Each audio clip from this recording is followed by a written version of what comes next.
game, and Something's on fire. they were talking about somebody's number on the back of their jersey in a spring training game, and Joe asked Ben. He's like, Ben, what would your number be? And Ben goes 69. I'm like, yeah, that's Ben Ingram.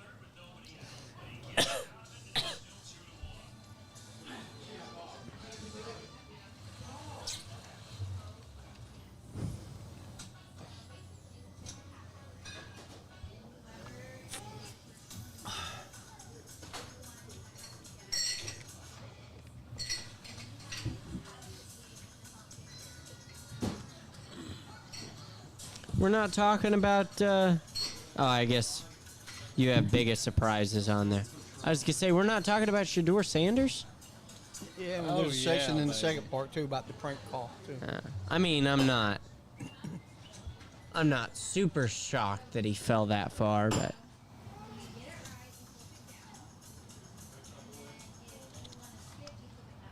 That wasn't my biggest surprise.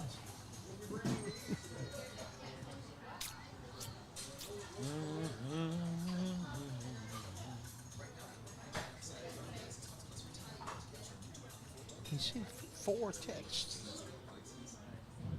4 texts.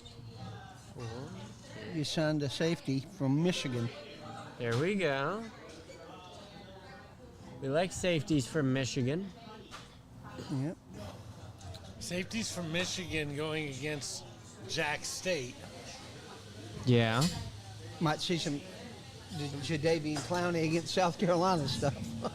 Well, I mean, when JV Biggest hit, still the biggest hit I've ever seen. in that bowl game. Yeah. No, Vontez Burfict's hit on Antonio Brown is number 1. Vontez Burfict's hit on anybody is number 1. Dude got kicked out of the league. Jordan Travis retiring. So that 1 year in the pros and he's done. Yeah.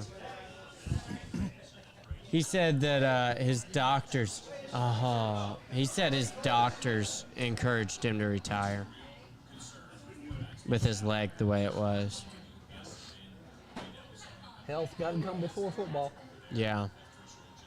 A lot more than life. Can't be paralyzed. Doesn't hard to throw the ball if you can't stand up straight.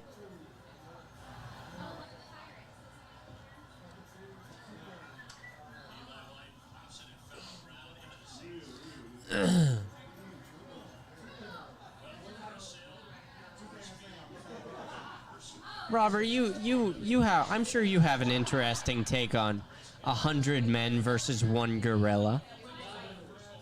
I've seen that movie. Why? She said she wanted it.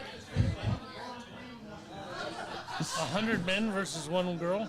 No, gorilla. Oh, gorilla. I thought you said against 1 girl. No. I haven't seen the movie. I haven't seen the movie of the 100 men versus the gorilla, just the That was the Bill girl. Clinton movie. 100 men versus 1 girl. No, Bill Clinton movie was based on the movie Camelot, only it was come a little. Come a little on the table, come a little on the dress, come a little on the... I Hey, hate that. Ariana. So who would win, 100 men or 1 gorilla? So, how are you? We're good now. So, there's rules. You ever watch, what's Jack Reacher? You ever see that movie? Yeah. So I've never seen it, but I've seen a Bad highlight. And, when he walks outside and there's the 5 of them, and he says, well, I got 3 of you. And he goes, well, clearly you can't talk, you can't count. He says, well, but after I take out the leader, which is you, there'll only be a couple guys who decide to keep coming. 2 of them will just scram. Oh, you've done this before? Yeah, I've done this before. So, 100 guys versus a gorilla. You gotta have the right guys. You gotta have people who are just, World War I soldiers just running into bullets to take it for the next guy. As long as you have that, you can beat the gorilla. Now, So- if you get a bunch of guys who are like, "What? Let's let Larry." Oh no, Larry didn't do it right. You know, okay. Yeah, it's never gonna work at that point. If you Ever, get ever, like ever. if you get like The Rock and Ray Lewis and Shaq and no. Have you ever? Gotta come as a group. Well, what's- yeah. What's the comedian, really funny one, doing all the big stand-ups everywhere? Slow Tennessee guy. Larry the Cable Guy? No. He's the most famous person right now in stand-up comedy. Not Foxworthy. Shane Gillis? No. Shane Gillis will be trying to replace him. My favorite Jack Reacher line Who's is, the favorite? Who's the comedian from Tennessee? he says he's about to beat up these 4 guys. And he says, I'm going to break 3 of your wrists. And he said, but there's 4 of us here. He said, well, somebody's got to drive the other 3 alive. Nate Bargatze. Oh, yeah. So Nate Bargatze. Now, what were we talking about? 100 men versus 1 gorilla. Have you ever seen his stand-up on the orangutan? He said, they used to have these things where you could fight an orangutan at the thing. Well, we didn't have internet, and nobody talked about it. So, every time somebody comes out and goes, I know he's got long arms, but I would have never known he was that powerful. I know, I didn't either. Burger, cheese, broccoli. How do you like the burger? Medium. Why use a lot of word when few word do trick? Ranch. Why use a lot of word when few word do trick? Well, it's kind of like the thing he saw at the fair too, where it was the horse jumping into the pool. He says, jumping's kind of a push. He gets up there and he's really only got one place to go because he can't go in reverse. So,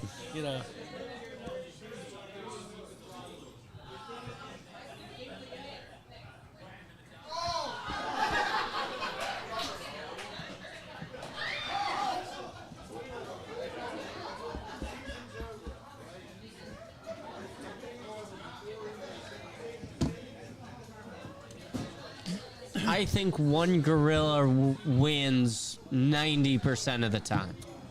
versus 100 men. it just depends on the 100 men. Like I Yeah. said, as long I mean, if as they long as you're- strategize. But the 100 men that you're going to have to fight the gorilla are probably not going to be real high on strategy. Sure. But like I said, it's not so much about the first guy. There's always one who's ready to, I'll go get Yeah. this son of a bitch. It's about 2 through 17. As long as 2 through 17 can just walk into, then there's a chance 18 might actually be able to do something. Yeah.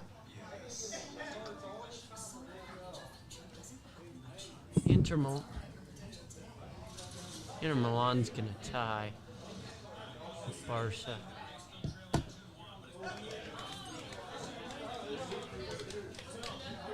She was a long, cool woman in a black dress, just a 5'9", beautiful, tall. With just one look, I was a bad mess. Because that long, cool woman had it on. Oh, she had it all. Braves signed Ian Anderson. Long Dark Road is my favorite song on that album. Do you know that song by the Hollies? One of the best harmonica solos ever.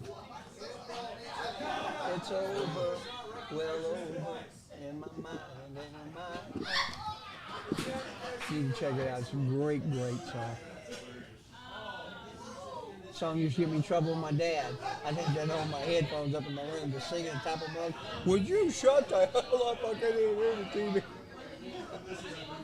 Dad!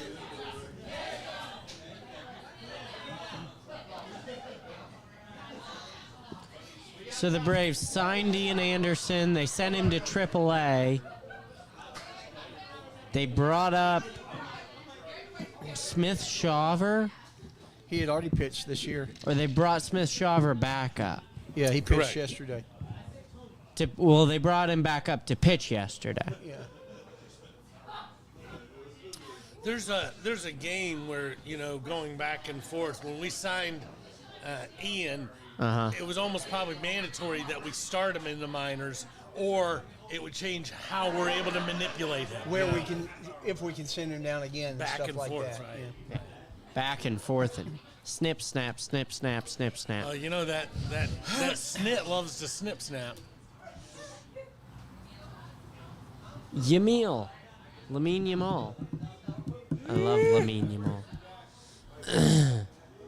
Playoff hockey? I don't even know who's... I should probably watch the NHL playoffs. But I won't.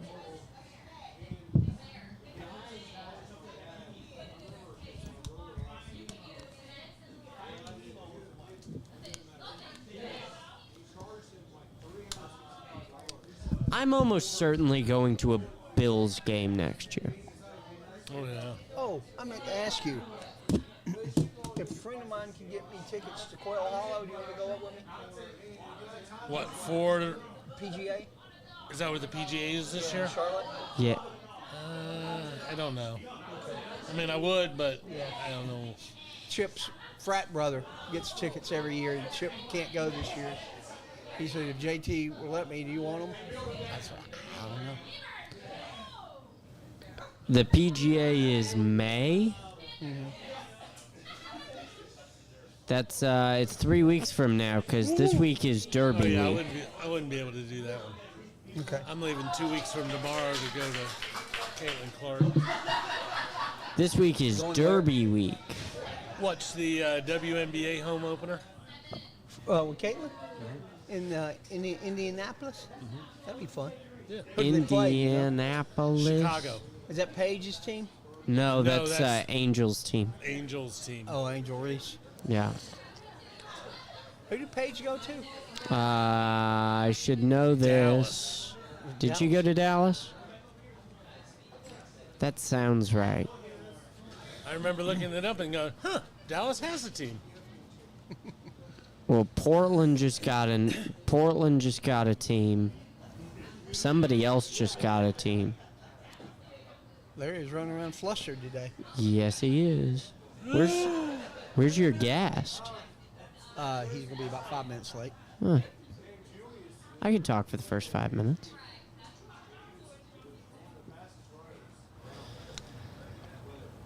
The Steelers plan to add another QB. Well, they need one.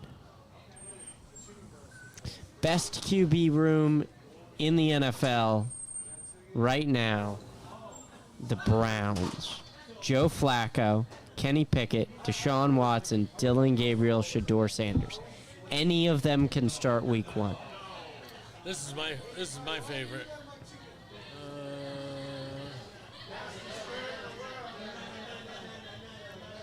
The Cleveland Browns picking up players wherever they can find them.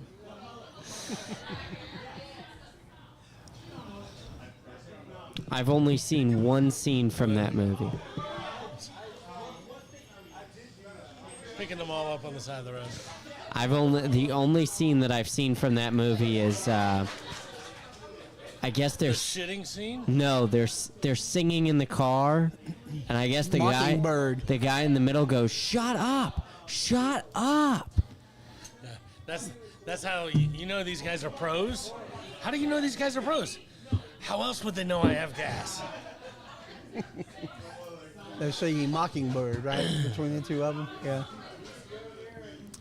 But I don't even know what movie is that. Dumb and Dumber. Oh, okay. But they leave town and they leave a note on the door for the gas man. Yeah. And then that guy who shows up, who's screaming at him, he's like a hired gun, but he has gas issues, so they think he's toying with him. Larry, Instead of can you going hear all straight right? to the When you gas do man, sound they think check? he's, you know. Can you hear us? How do they know?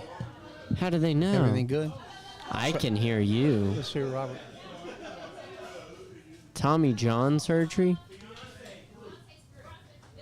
I would not want Tommy John surgery. Tommy John surgery's not that bad. I just don't want Tommy John surgery. Well, nobody wants a new hip or a new knee or a new shoulder. elbow And or I shoulder. don't need Tommy John surgery. It'd be better than having a what was that guy they found his junk in the Something Bobbert? Bobbitt. Bobbitt. Lorena Bobbitt. Yeah. You definitely wouldn't want to be part of that surgery. Franken penis. Yeah.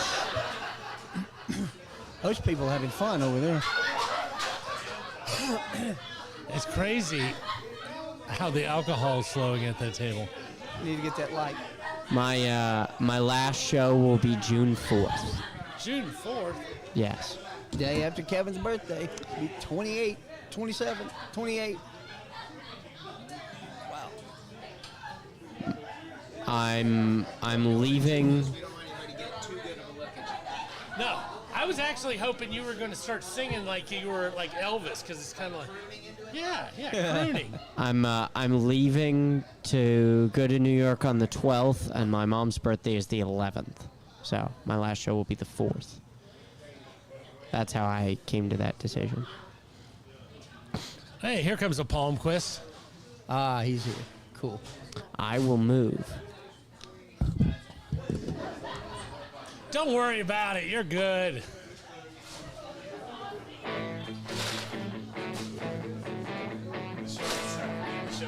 Good timing, buddy.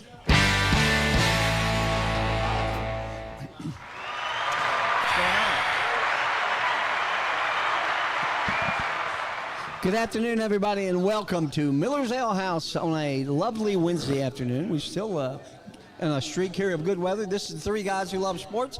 My name is Chuck Burge, along with my co-host, Mr. Robert Kinney. Robert, how are you, buddy? I'm doing splendid. Awesome.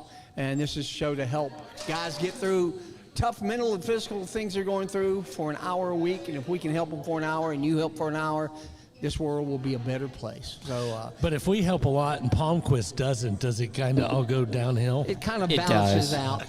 Yeah. Just checking for a friend. This is our 297th show, we found out. So we've been doing this a long time.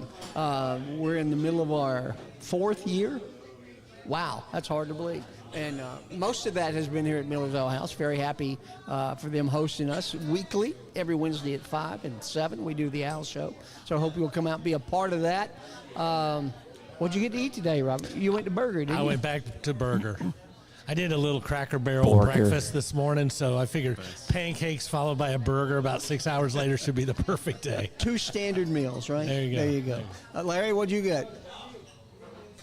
I got Do you remember, Larry? the Cajun pasta. Larry went Cajun pasta, and I went back to wings. I hadn't had wings in a while, so very good food. If you haven't eaten here at Miller's Ale House, now is the time to come out and do that. Got a lot of show to get to today, but we'll start with a Ron Smith commercial. Making preparations for when you're not around anymore is not easy. Nobody likes to think about their own mortality, and we could talk about it next week. Doesn't always fit into the big picture. And that's why you should contact our friend Ron Smith at Senior Life Insurance. Whether you're being buried or cremated, costs keep going up. But you can lock in a price today and take this final expense off your to-do list. Do your loved ones a favor and take care of your final expense so that when your time does come knocking, they won't have to worry about it. If you're age 1 to 85, they have a plan ready for you, so please contact Ron and his team at 440-561-0758. Call them where? 440-561-0758. Call them where? You heard what I said. And we thank you, Ron Smith, for being a sponsor. Three Guys Who Love Sports are going to welcome back our good friend, Mr. Mike Palmquist. Listen to that crowd. Listen to that crowd. I'm just going to call him Skinnerd from now on, the way he just blew in like the breeze at 5:01. Just kind of I got rolling here in in. about 2 minutes. Well, he got here quicker than he told me would. He said he'd probably be about 5 minutes I late. said Yeah. 5 minutes late. How's the new job? It's going good. Yeah. Just a lot of sitting in on trainings and that fun stuff, but also get to get out and about and meet some customers, so that's good. Very cool. Very All nice. right, let's get into it. Big week last week with sports. We did pretty good on our picks of the draft. What was the biggest? Did you enjoy watching the draft? How much of it did you watch? I watched the whole first round. Yeah. Bits and pieces for the second and the third. It's always a good time. I saw it was the second highest rating since COVID, or second highest ratings ever behind COVID, which of course nobody had anything to do but watch. This is the greatest thing ever. We got to watch everything. So. It was fun being in Green Bay too, because they said 107,000 people live in the town. They had 225,000 people there, so that's pretty cool. Kind of like Woodstock at some point when you know there's not enough hotels for anybody. Yeah. Did you watch any of that, Mike? I did. I similar to Robert, watched the first round and bits and pieces of second and third. Yeah, I taped night 2, and I went to the concert in Marietta Square and came home and watched the pick, fast forwarded, watched the pick. So it was kind of cool.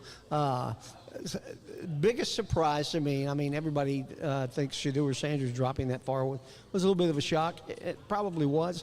I thought he would fall. I don't know that I thought he'd fall that far. My biggest shock was Cleveland taking 2 quarterbacks.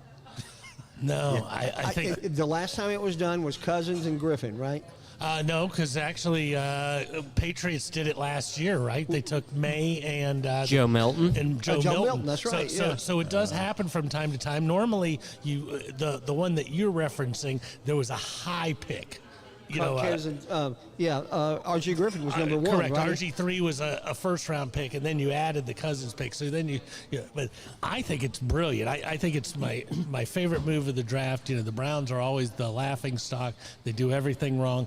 Trading back from number 2, getting these extra picks. They've got an extra 1 next year, which, we'll get into the Falcons trading number 1s and how that all works out. But me looking at it, I think that number 1 they're getting from the Jaguars next year probably going to be a decent pick. It's not going to be the 26th pick or something. So here's a team that has more people in the quarterback room than they can possibly fit. But at the end of the day, I think generally speaking, you go with 3 quarterbacks, and if they can figure out how to get Flacco to just tell the rookies a little bit of something, I think they're set up for great success. But Deshaun Watson's a waste. Well, and so they is blew the most Little money Hands on him. Pickett. Kenny Pickett's not. He's not a terrible pickup he's a terrible pickup now that you've drafted 2 quarterbacks, but any of those 5 quarterbacks could start in theory week 1. Conceivably, but you can never have 5 quarterbacks on your 53-man Sure. roster. So 2 of those guys are probably going by Yes. the wayside. And Do you think Deshaun gets cut? I think Deshaun's probably going to get cut after the next. And I don't pretend to know all the ins and outs, but there's probably one of these like June 1st payments, like we're getting ready to have with Cousins, where the Browns roll out 12 more million, whatever it is, and then at that point they're like, "You're gone. We're done with you." And then you wouldn't want him around your rookie quarterbacks. No.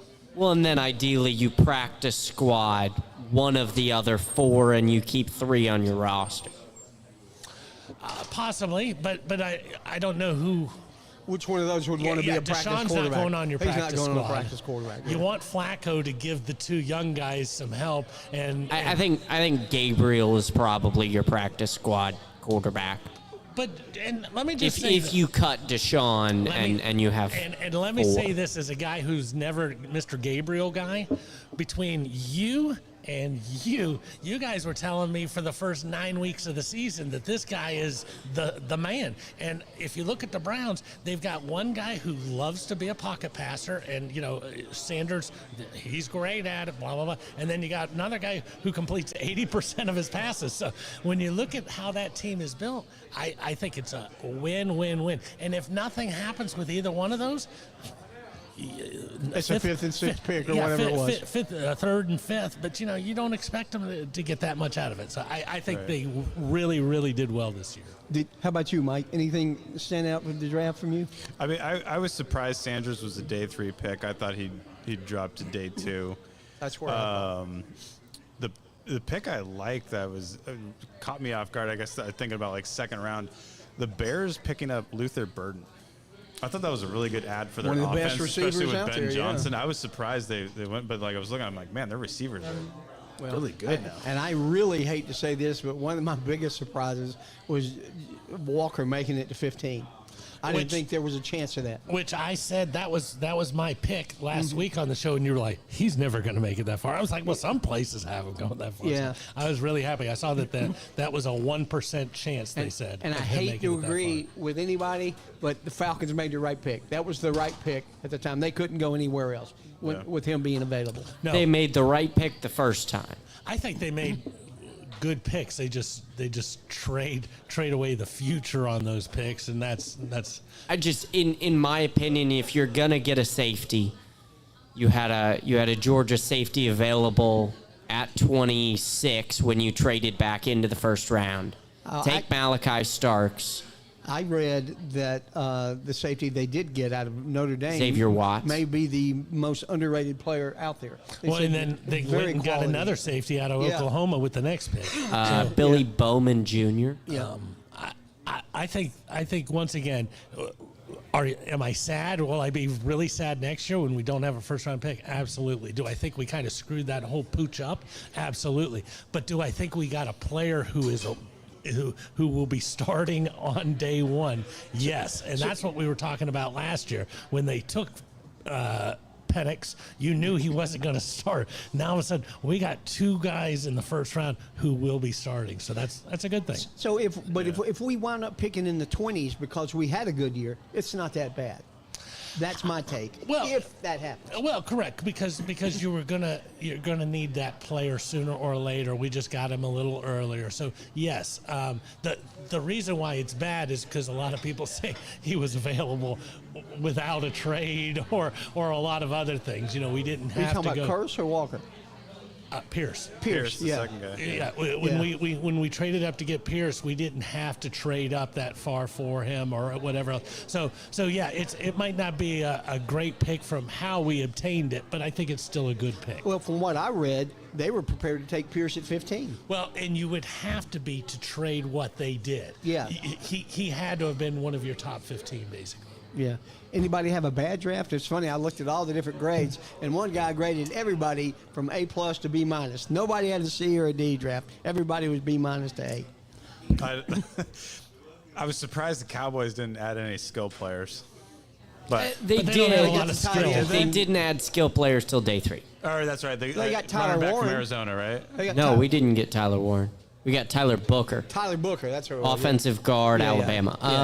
Yeah. The Cowboys draft was, we got Jaden Blue in the 5th round. We got a running back later in the draft.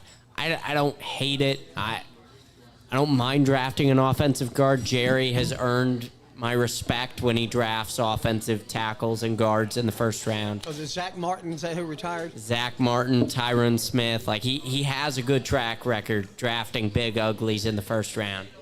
So I don't hate the pick, but I would have loved Amarion Hampton. It always makes me laugh on day 3, like if you're following ESPN and CBS and they have a grade for that person, like the 215th pick right away. You're like, you know nothing about that person. No, exactly. It's like, how did you come up with that grade? Well, ATI and Larry have a set of darts. They're just winging them against the wall. That's a B- if ever I've seen. And we did get Kobe Bryant as an unrestricted free agent. Did you see that? Yeah. We also He's a got some great shooter. helicopter pieces. But Yeah. got all sorts of stuff. Yeah, so that was neat. So it was a fun draft. Like I said, I enjoyed it being. I don't know what does everybody ride bicycles in Green Bay? Is that what the whole deal was with Roger coming out on a bicycle? Oh, they like ride bikes on the first day of training camp or something, right? You know, it's funny. I made mention of watching a little bit of the WNBA draft, and when the commissioner walked up to the podium, everybody claps and cheers for and then he gets up there, and people boo him, and you're used to it, right? And he even encourages it now. Well, He said, yeah. no, he's like, he walked up there, he expects it maybe on that first one, but by the 4th pick, he expects you're just going to fall in love with him. And it's like, dude, haven't you not been paying attention for the last 9 years? And he gets up there and he starts to talk, and everybody, boo! And he just looks at me, he's like, come on, like he's actually going to make some headway with these people. I love the commitment of the fans still booing the 30th pick when he walks out. Oh, yeah. Like, night's almost over. Just let it go. Yeah, it's funny. I love it. And Mr. Irrelevant, I always stay in, or at least make sure I watch to see Mr. Irrelevant. Yeah. I can't remember who it was. Kobe somebody. Kobe, oh, shoot. He was cornerback out of Memphis, or Yeah. safety out of Memphis. Yeah, safety out of Memphis. Who do you go to? It was the New England Patriots, England, wasn't it? Yeah. The other thing I really liked about the draft, I love it when all the players come out and they're all excited. So, but this Will Campbell guy that went number 4 to New England, he said, Out of LSU. I'm ready to die. He said, I'll fight and die for my quarterback. And man, everybody was like, yeah. And he's sitting there almost bawling. And you know, I think that was a great pick. I do like that guy.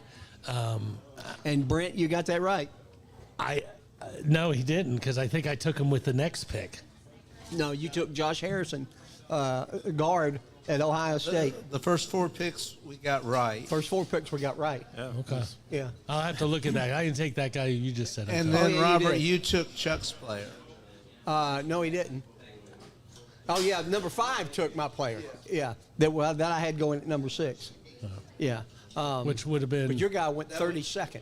my pick. Yeah. Either way, I like that pick. Great pick. I think the Patriots are a garbage fire, and I see that franchise not doing anything for a long time. That whole you know. And I'll make fun of Michigan while I'm at it. You know, oh, we need a Michigan man. You know, we need a Notre Dame man. You know, certain schools say we need this guy. Yeah, I don't think Vrabel is that great of a coach, and I think you bringing him back under Kraft's umbrella only limits what he can think of and what he can do. And I just that's a garbage fire. The coolest story I heard about Vrabel and Will Campbell, he went down like a couple of weeks ago to see him at LSU and got on the sled. And Campbell knocked him flat on his ass. He said, I want this guy. And that's when he said, that's when I want this guy. So pretty cool. Like we said, fun draft. It's always great. Do we know where it is next year?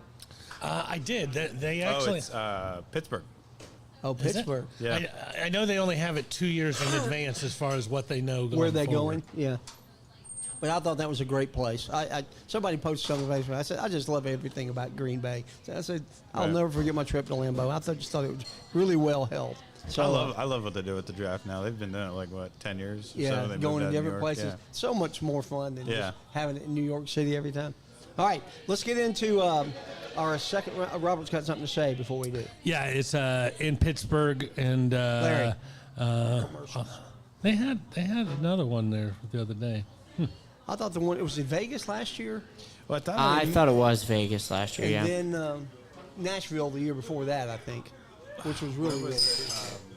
I'd like to go to that it was sometime. in Kansas City not too long ago. Yeah. Kansas City is where it was 2 years ago. 2 years. So- Not Nashville- this year, but last year was in Yeah. Kansas City. Oh, was it? Yeah, because they said it was the perfect storm because all of the home fans had to wait until the last pick of the first draft because they won the Super Bowl. So it was a perfect storm for them. But. All right, let's get into the commercials.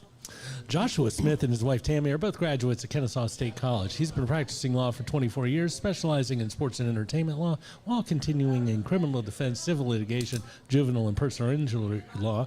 And he's ready to represent you all the way from your small town to the Supreme Court and any appellate court in between. With all the new rules regarding NIL and cash payments to athletes, they're placing a new emphasis on Kennesaw State University student athletics to help our student athletes better navigate some of the bigger issues that have tripped up so many. Give them a call tomorrow at 706-217-2095. I'm not saying nothing. I know you're not. 706-217-2095. Thank you, Josh and Tammy, for being sponsors of the Three Guys Who Love Sports. There are a lot of places to get your oil change in the Kennesaw area, but if you're looking for a personal experience, then stop in at Castrol, Kennesaw Express Lube, or Lost Mountain Express Lube. We always do our very best to get you in and out quickly, safely, and without a whole lot of fuss. We're a true owner-operated business where you'll find Brian under a car or a hood at one of the shops. We offer experienced, knowledgeable technicians and the latest computer software to help you maintain your new car warranty and keep your pride and joy running for the next 100,000 miles. We proudly offer Castrol Products. And we thank you, Brian Worcester. I need to come see you. I got a grinding going into my car. I think I need brakes, buddy. So I need to know when you're coming to Kennesaw or if I need to come out to Lost Mountain to see you. All right, a lot of other things happened this week, but we'll kind of start this segment. We'll go a little bit with the fake call. What do you call it? Prank call? Yeah. On Shedeur Sanders. Hey, I guess heard- what? We love you. Everybody loves you. Yeah. You should start. I'd wave at the TV right now. Start waving. If you're there, we're Give taking a thumbs up. Give a thumbs up. Tell Grandma you love her. The pick is in. It's you. Do you have Prince Albert in the can? I mean, come on. Is your refrigerator running? You better catch it. But all I heard today is Carter got pranked too, the third pick. Oh, I don't know. I don't hear anything there's about not that. There's not a lot of time to prank the third guy. Did they find out who pranked Carter? I just saw it on Instagram or something before I came in today, but they did say that he got pranked too. So I heard one of the tight ends, was it maybe Tyler Warren got prank called? Wow. I saw today that they passed the judgment. It was Abdul Carter was pranked on the third, but with the I think we got $250,000 fine as a franchise and $100,000 for Ulbrich. for the coach. Yeah. Which I'd if be you taking that ever in my if son's you ever ass. break into your dad's phone and you steal a phone number and it costs him $100,000, he's not letting you borrow the car on Tuesday night ever again. Forget about Or that. he's taking back the Lambo he already bought him or something. Not yeah. happening. A kid's probably out of the will, unfortunately. Now there's a good punishment right there. That's funny. So that happens. Other things happen. Only to the Falcons does that happen. The That way you is just true. that happens. It happens all the time. That's true. Other thing, I gotta congratulate my cousin again. Finally won Talladega, the last super speedway he hasn't won, and now he has. So congratulations, Austin Hill, for being the most winning Xfinity racer there is. 9 Cool. races. I didn't he's know won. that was your cousin. Third cousin. Yeah. But he's in the family, not in the blood, but he's in the family. He's in the family. He's in the family. Yeah. So congrats, Austin. NBA playoffs are underway. Minnesota can wrap it up against the Lakers tonight. Everybody's talking about the Lakers and the Warriors going at it in the next round, but it looks like it's just going to be the Warriors, unless LA makes a 3-1 comeback. Yeah, it'll be tough. It'll be tough. Edwards looks good. I don't know. When you're looking at on the court, I loved what he said the other day after his big game. I think he had 43, and he said something. He said, "Well, I think Luka's the best player in the league, and I think LeBron's the best player on his way out. I just want to prove that I'm part of that situation." It's like, yeah, when you dominate them, and I just want to be invited to the table. It's very smooth, and the kid looks good. Looks good. Yeah, are you an NBA fan at all, Mike? I haven't followed it for a few years now. But I was actually hoping for a Lakers-Warriors series, but at the same time, I like seeing those teams like Minnesota. They're not traditionally that good. I like seeing them. Hopefully they can make a run. So, Well, Indiana, I don't know if you saw the end of the game last night. The Indiana, who was it? Milwaukee. Milwaukee game. Yeah. They were down 9 or 7 with a minute They were to down go. 6 with 37 37 seconds. They were to go. down a lot, and it just kept. You're like, oh man. Yeah. So they made it to the semifinals last year, or the Eastern Conference Finals, and That's then right. they got swept by 4 by the by the Boston Celtics, not the Patriots. Yeah. And Boston looks pretty good, like they're running through things. They swept. Who's it? Orlando 4-0, or was it Orlando they swept, or Miami? One of the 4. Miami, I think it was. Yeah, they were Miami. Yeah. No, Cleveland swept Miami.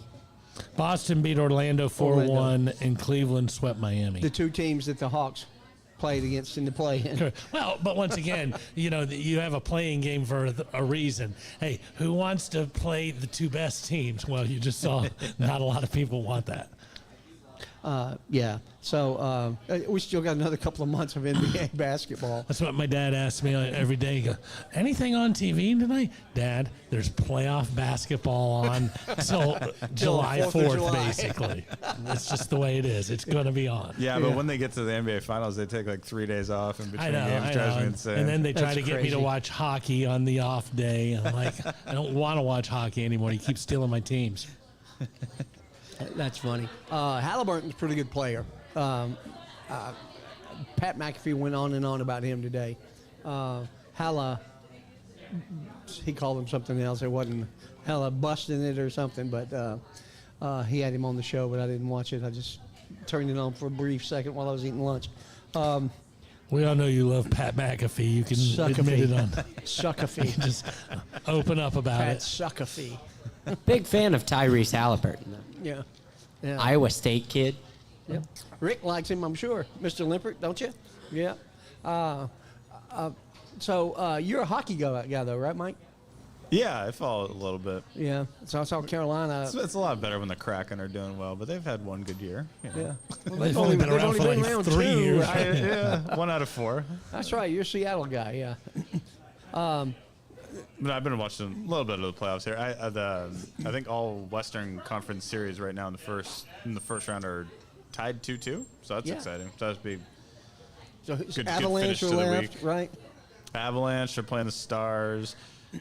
Oh, actually, Edmonton went up 3-2 on LA last night. Did they? Yeah. Yeah. But there's some good series. Yeah. I like hockey, but I like hockey live.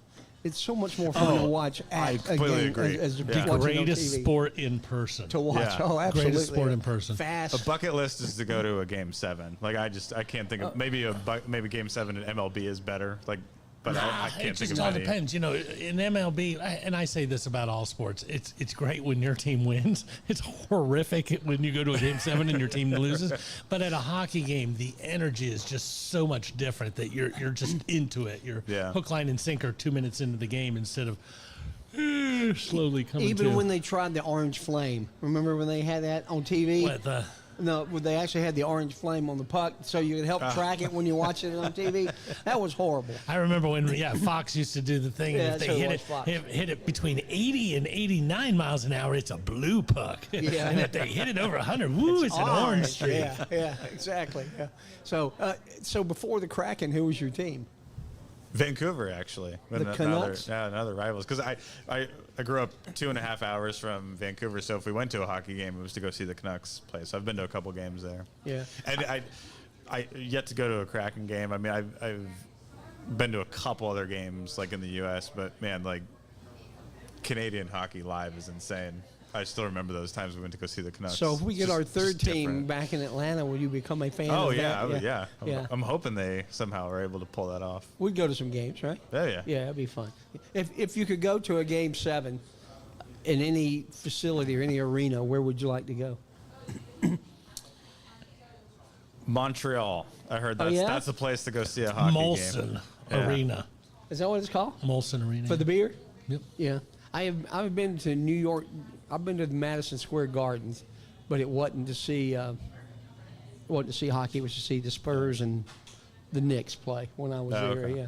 Buddy of mine I was just gonna, had tickets when I was say in town. Climate Pledge where the Kraken play, but Robert scared me with I could see the Kraken losing at home on Game 7 and me Yeah. just being Yeah.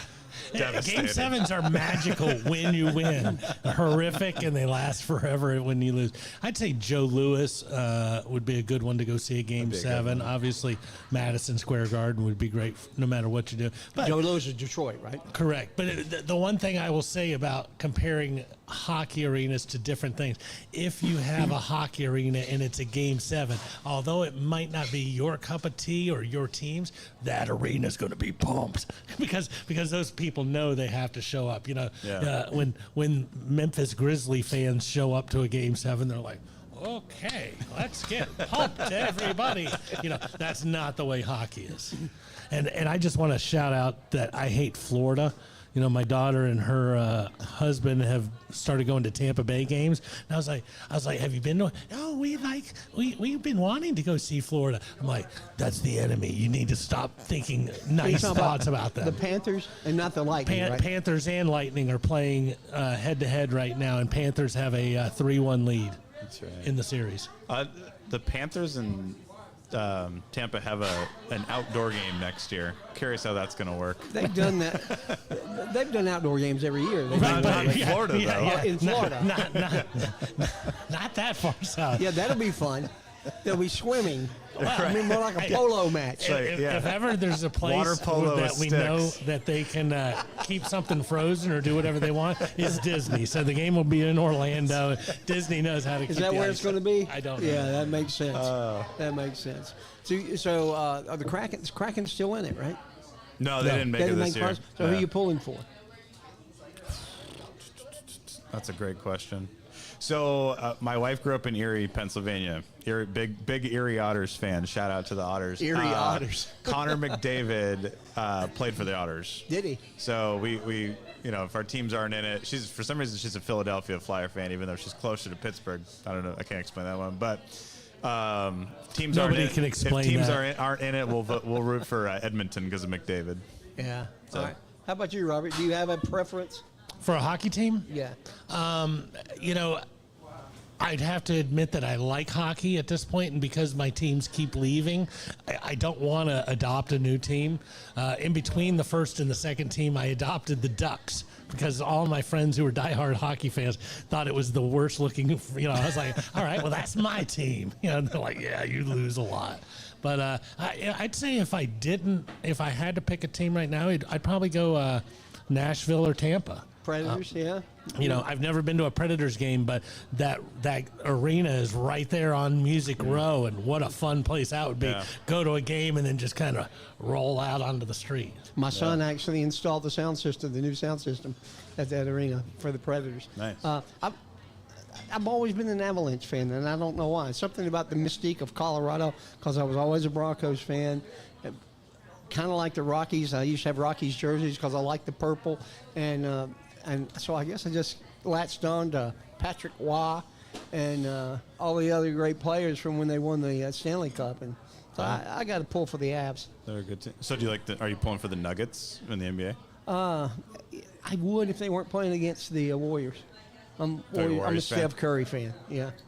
Rockets are playing the Warriors. Yeah, I know. I said, but if they weren't playing, if it weren't for the Competing with the playoffs, if they weren't competing with them, Oh, okay. I would pull for the Nuggets. But I always had a hard time, and I kind of like the Avalanche as well, but I always had a hard time knowing that they were the frickin' Nordiques.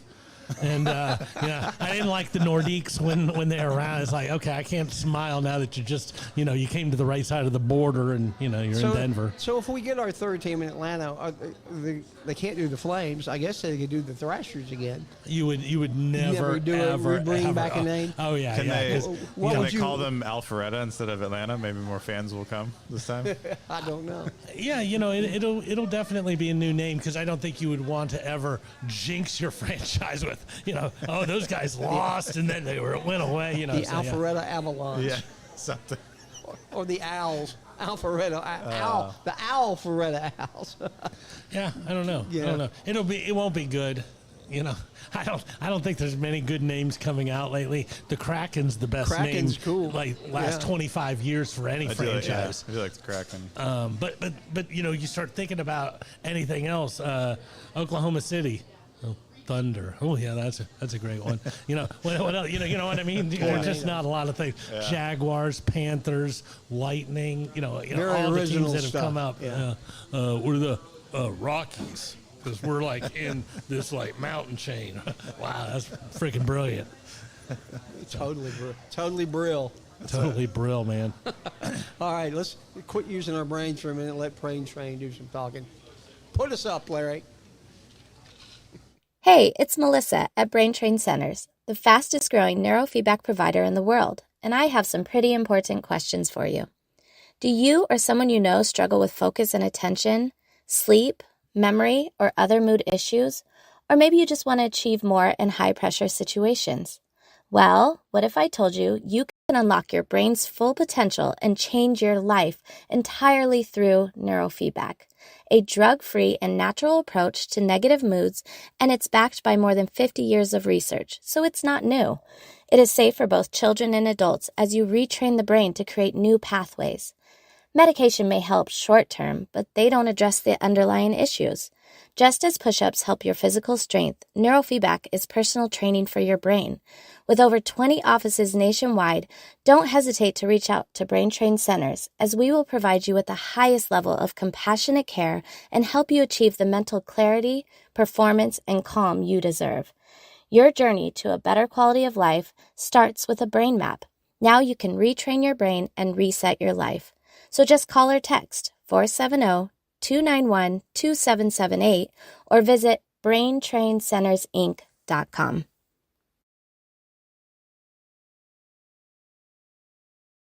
Of the three guys who love sports, so we're back. We're Robert, our good friend, Mr. Mike Palmquist, and we're going to talk the greatest athlete that ever wore a certain jersey number, and we're all the way up to number 56. What a number, 56. Just past the double nickel. It's a very special number for me. It is. I'd like to hear more about that, Mr. Burge. It's the year I was born, so it's a very special number for me.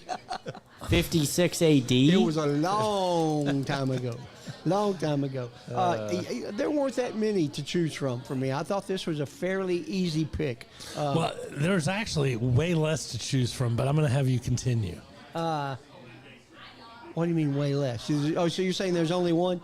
I'm saying everybody you put on that list never had the number 56. Well, that's Okay, funny I was because very confused by that. because the site I looked at had them all at number 56. Trout has never worn 56. Wasn't Kershaw's like 20 something? Kershaw's never worn 56. So yeah, those two guys are definitely not the best 56. That ever. website is out, and Lawrence Taylor is number 56. In fairness, let's go to commercial. In fairness, in fairness, like even let's say Kershaw and Trout had worn 56, I'm still going LT. Yeah. So Yeah, but Trout's only worn 27 his entire career. I I just wonder saying, why like, that site did that. hypothetically. And Kershaw's worn 54 and 22. Yeah. But never a 56. And Maybe one I of was those taking numbers the was only 50 for like a week and a half. So maybe I was taking that 54 and adding one of the twos to it, and that's where I got 56. Carry the 3 divided by times pi. he's doing Yeah. Well, modern day grade school math. There's funny. There's a site called Ranker.com. If you type in the greatest athletes to ever wear a certain jersey number, but when it got to 56, he said, "Oops, somebody made a big mistake." So there's not any Yeah. list. So I had to go to an alternate list, and I don't know why they had these guys in there. Well, I apologize for not doing my due diligence. No, it's quite all right. I enjoyed it. I'm sure you did.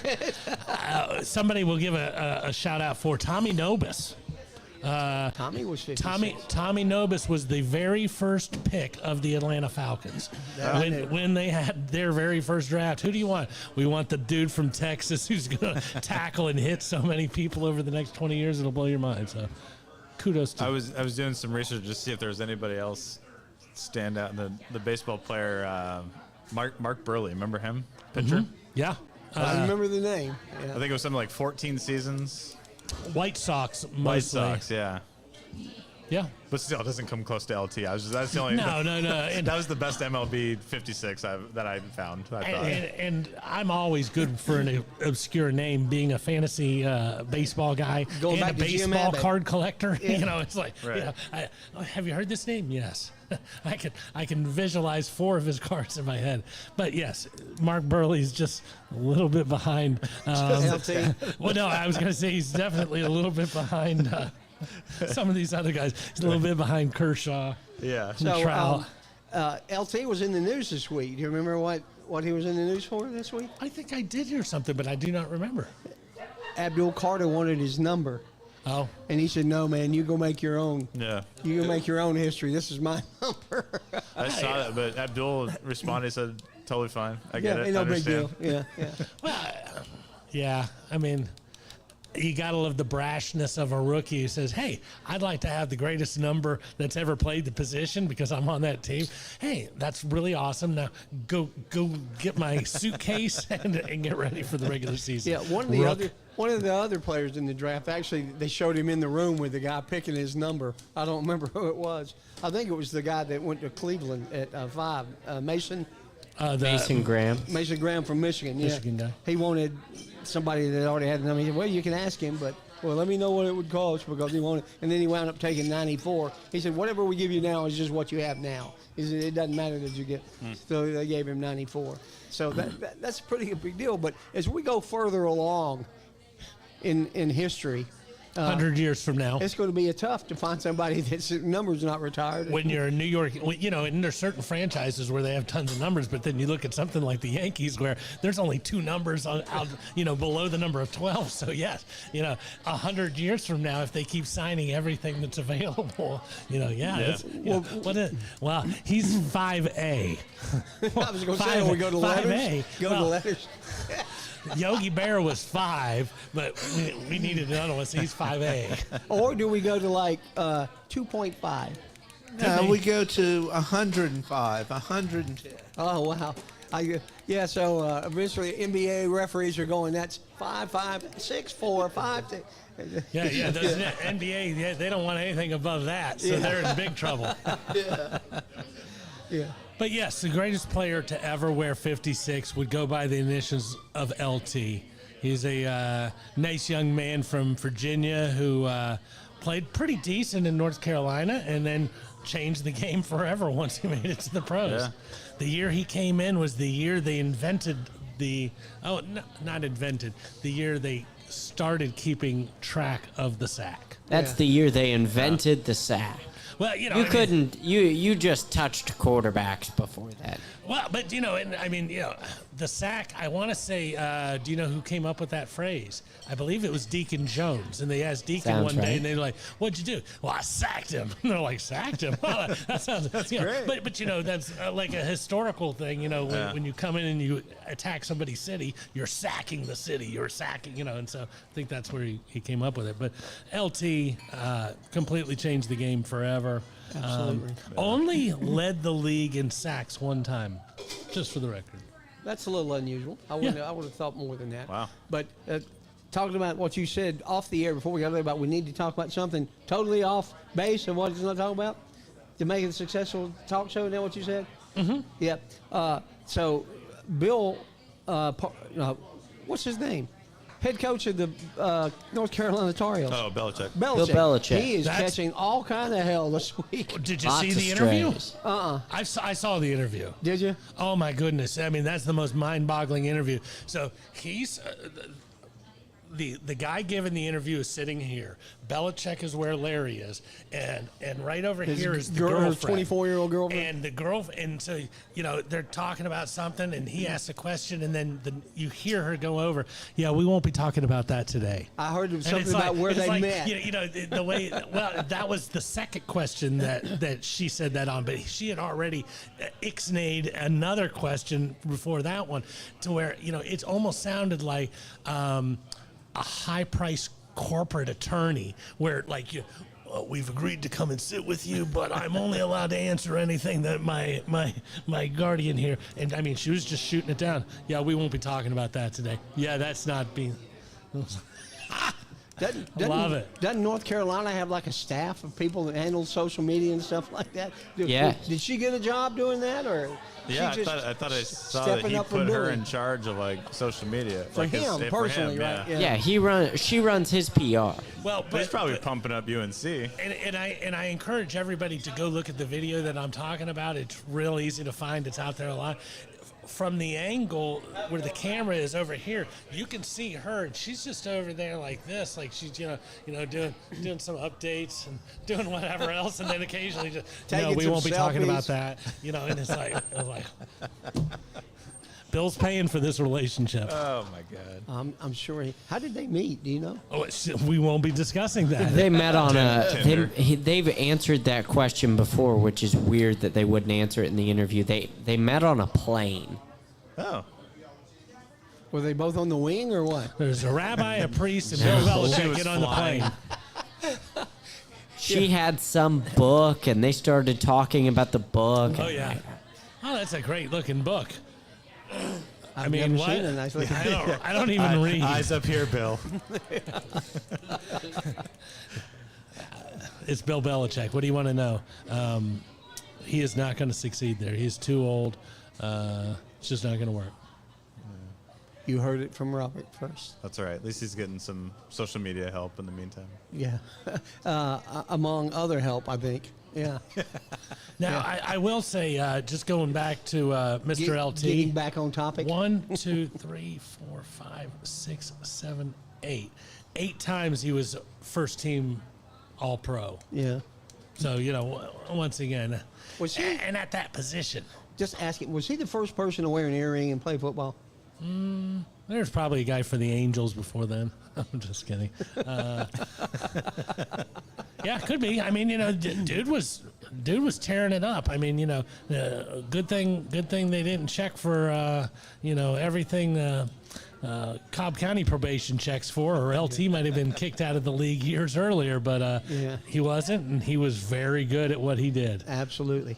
You know, something else I wanted to mention about the draft. I love that they brought in old players to make picks for their team. I thought that was pretty cool. Seeing Jerry Kramer from the 60s Packers team was awesome. Yeah. Did you see the kid from the Make-A-Wish Foundation? Yeah.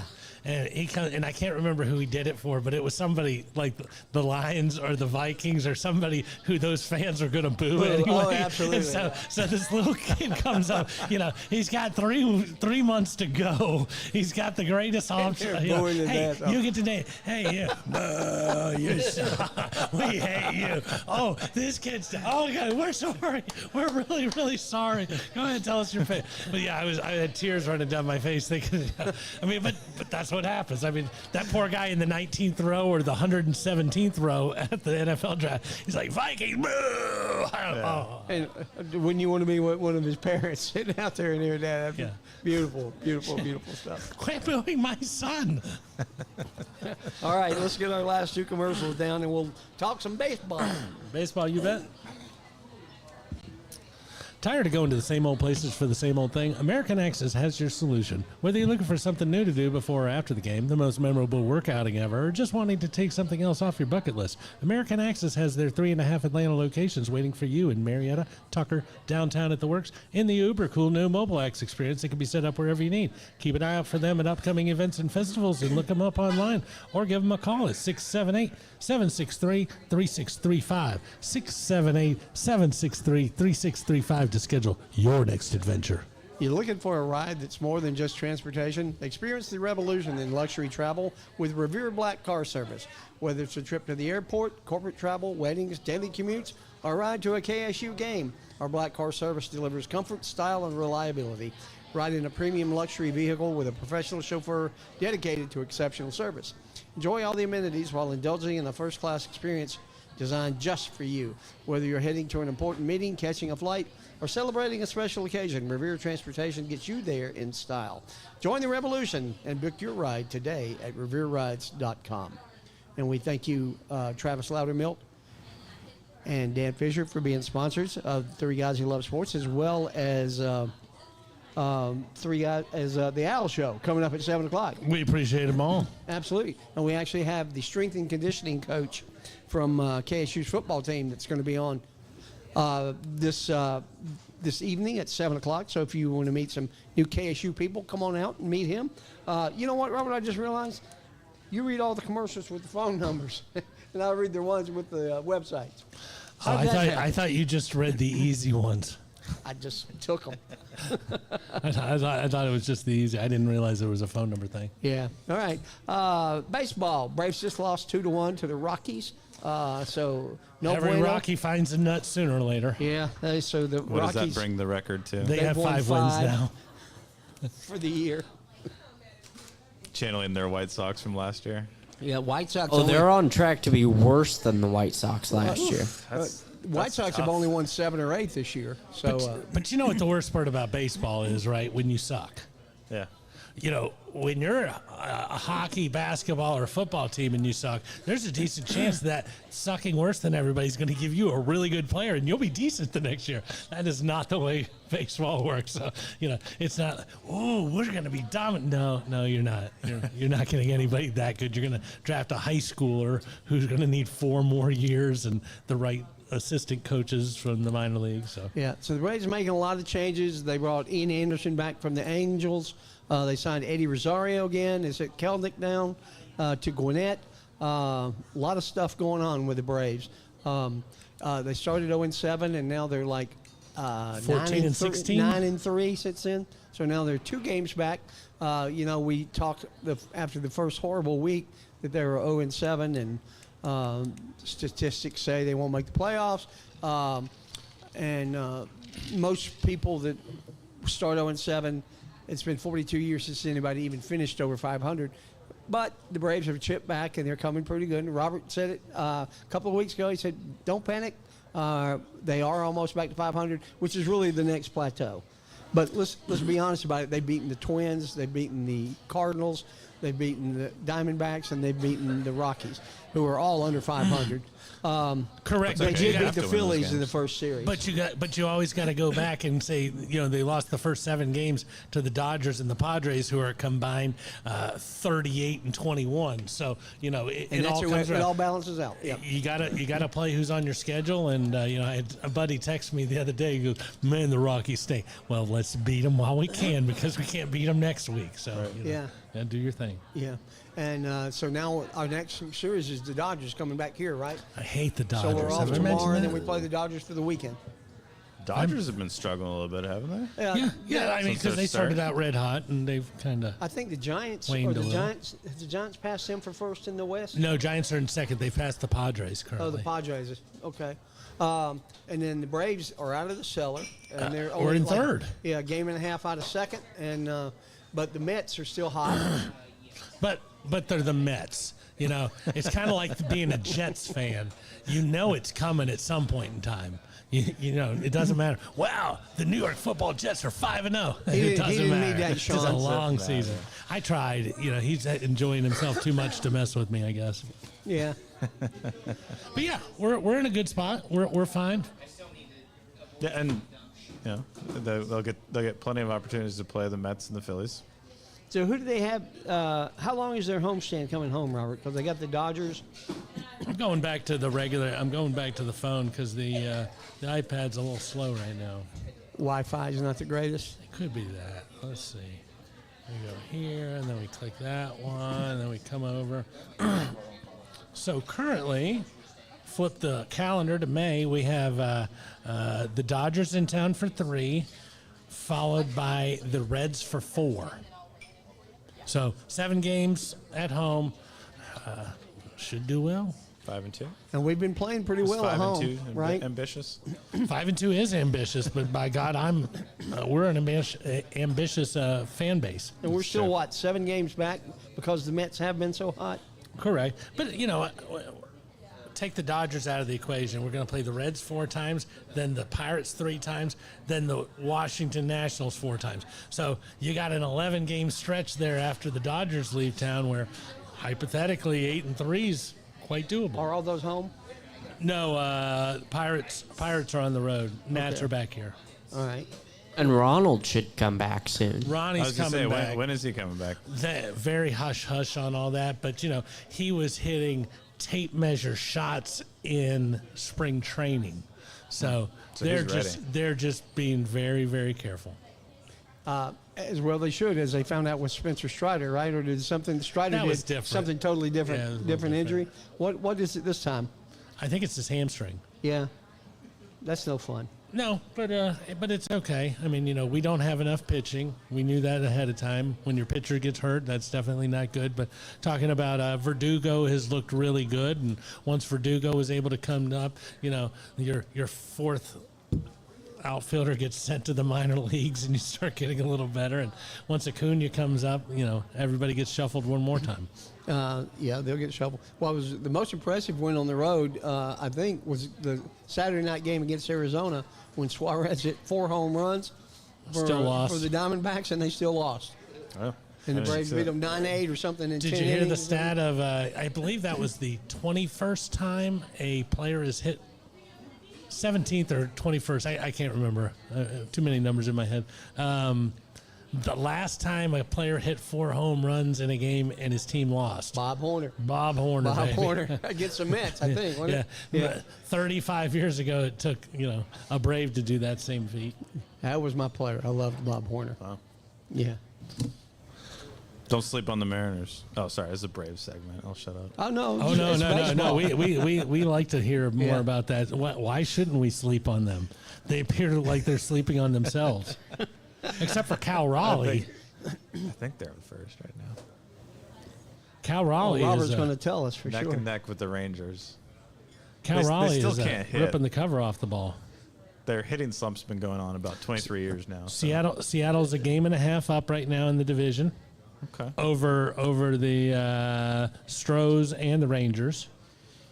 We'll take it. And that's a very cool baseball park. I've been at Safeco. Yeah, they Used to renamed be it Safeco, T-Mobile. though, right? Yeah. T-Mobile Field, yeah. Yeah. I was up there to see, God, who was it? Alaskan Seafood. They had an office in Seattle, and I went up there to visit with them for a couple of days and got to go to their game. Beautiful ballpark. Yeah. Yeah. Who is leading baseball in home runs right now? Oof. Not Aaron Judge.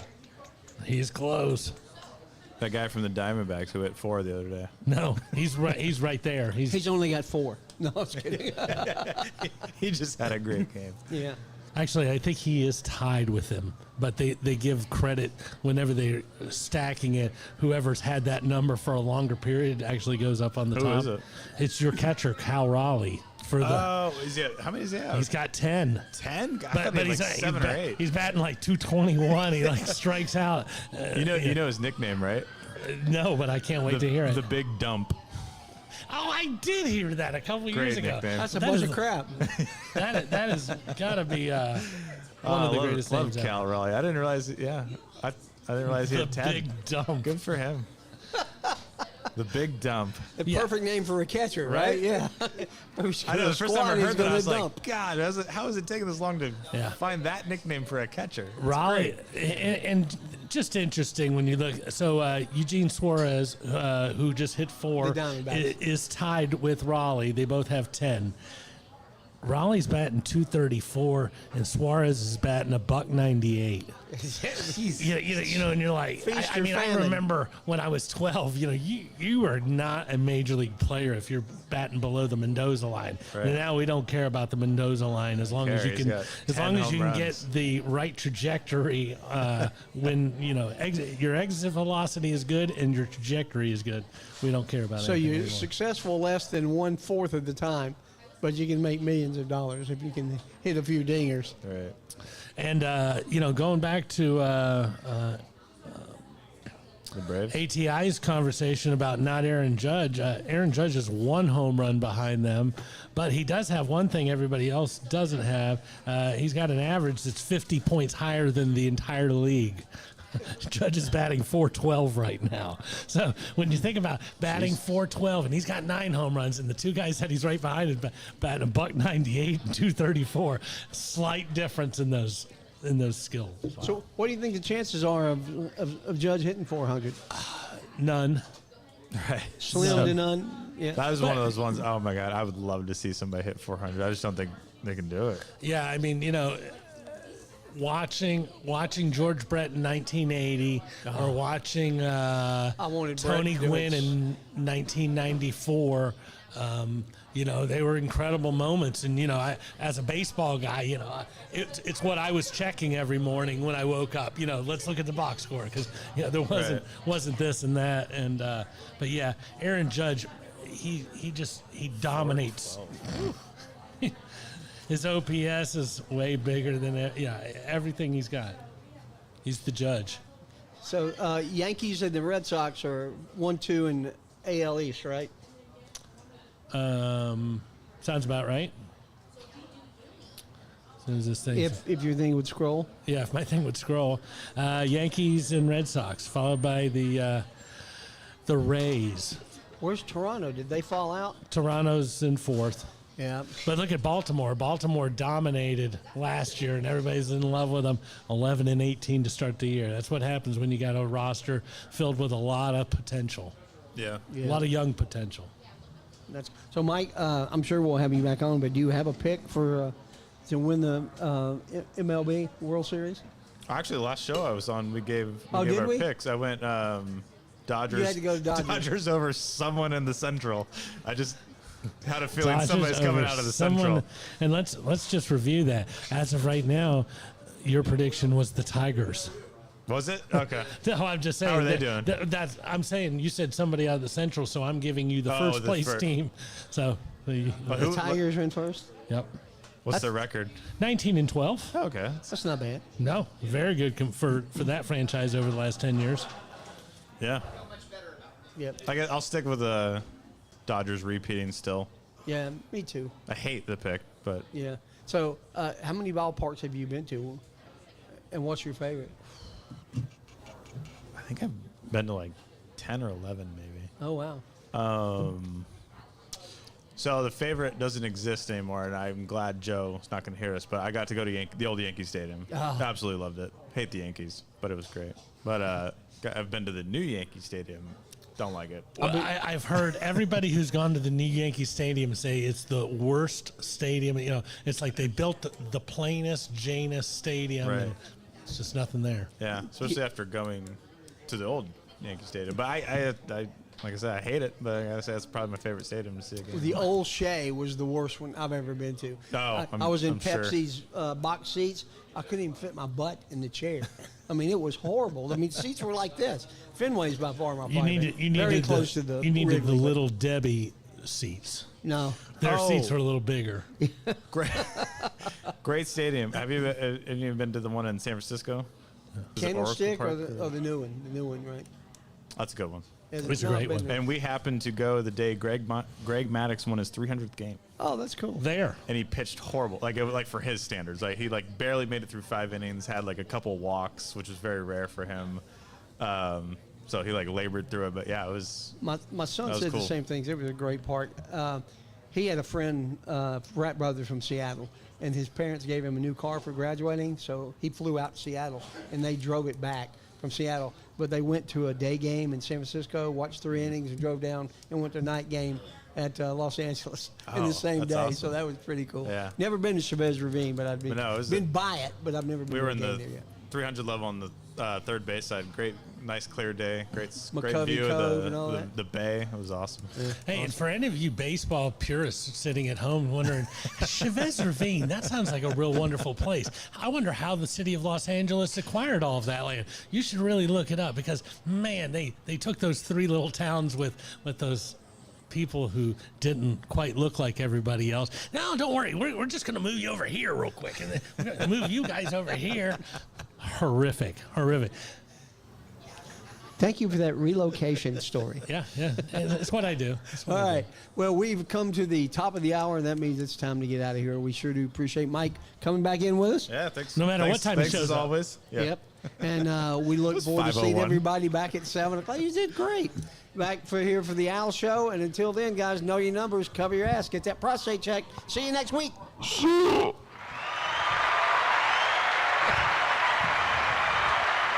No, we didn't get to the PGA, but championship. God, I wanna who do you say- have in 2 weeks there?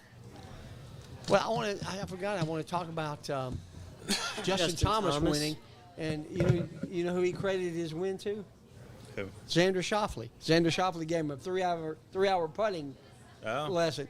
And he said, yeah.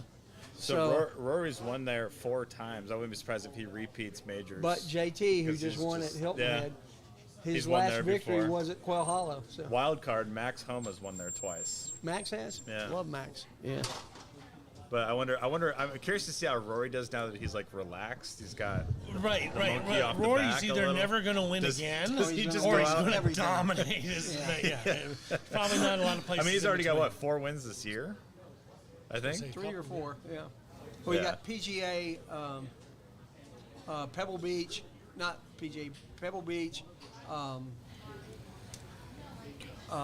He had the players. the Players, and then the Masters. That one in Augusta. That's 3 pretty big tournaments. One in Augusta. Yeah. Oh man, that was. Did you guys watch that final round? That was so nerve wracking because I wanted it. Chuck watches everything like this.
But yeah, that's.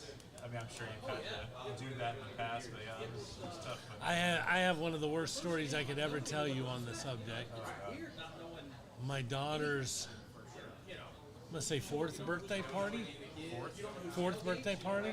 Let's say birthday was on a Thursday, but the party's on a Saturday morning. I've got 3 people living in my basement. My stepson, his girlfriend, and my mother-in-law. I don't fucking like any of them. Don't want any of them in the house. But my dogs are downstairs. And so they watch the dogs. And they feed the dogs, right? And party starts at 11 in the morning, and somebody comes upstairs at like 9:30 that morning. They're like, Scooby's not doing good. I'm like, what do you mean Scooby's not doing good? I go down there, Scooby's not doing good. It's like horrific. So I have to. was Scooby old? He was older, but Scooby needed a haircut and some more attention than he wasn't getting. Because, I didn't go downstairs because I really wasn't wanted downstairs with all the people who lived downstairs. But clearly, blah, blah, blah, blah. I had to actually call my future son-in-law and have him bring me his gun so I could put Scooby down in the backyard before I went to my daughter's. It's the only thing I've ever shot in my entire life is my dog a half hour before I went to my kid's 4th birthday party. And he couldn't go. There was nothing we could do. Going to the vet was only going to make everybody else feel worse about the condition they let him get into. And so I went crying door to door to door along our street to let everybody know, when you hear a gunshot in a minute, don't worry about it. It's just me. Because, I don't know how loud it's going to be or anything else. It's fucking horrible. So just we had one of those companies come, right, which is good. Nice. Like Absolutely. She went out in her favorite bed. We were both petting That's her. awesome. She had a whipped cream peanut butter treat. There you go. All right, That's kind of how Zeke went. I took Zeke in, and he was eating and stuff. But yeah, Scooby was. I couldn't get that one. But it's like one of those stories where I still, my daughter has no clue. I remember that birthday. Yeah, you don't remember everything about that day. Worst fucking day ever. Good. This is my son running 10 miles a day in an hour. It's my stepdaughter. Not too Correct. shabby. Okay. So the two that He'll are be 36 29 on, and Okay, on Friday. that's awesome. 20, Big, Skylar and Sawyer. Big runner.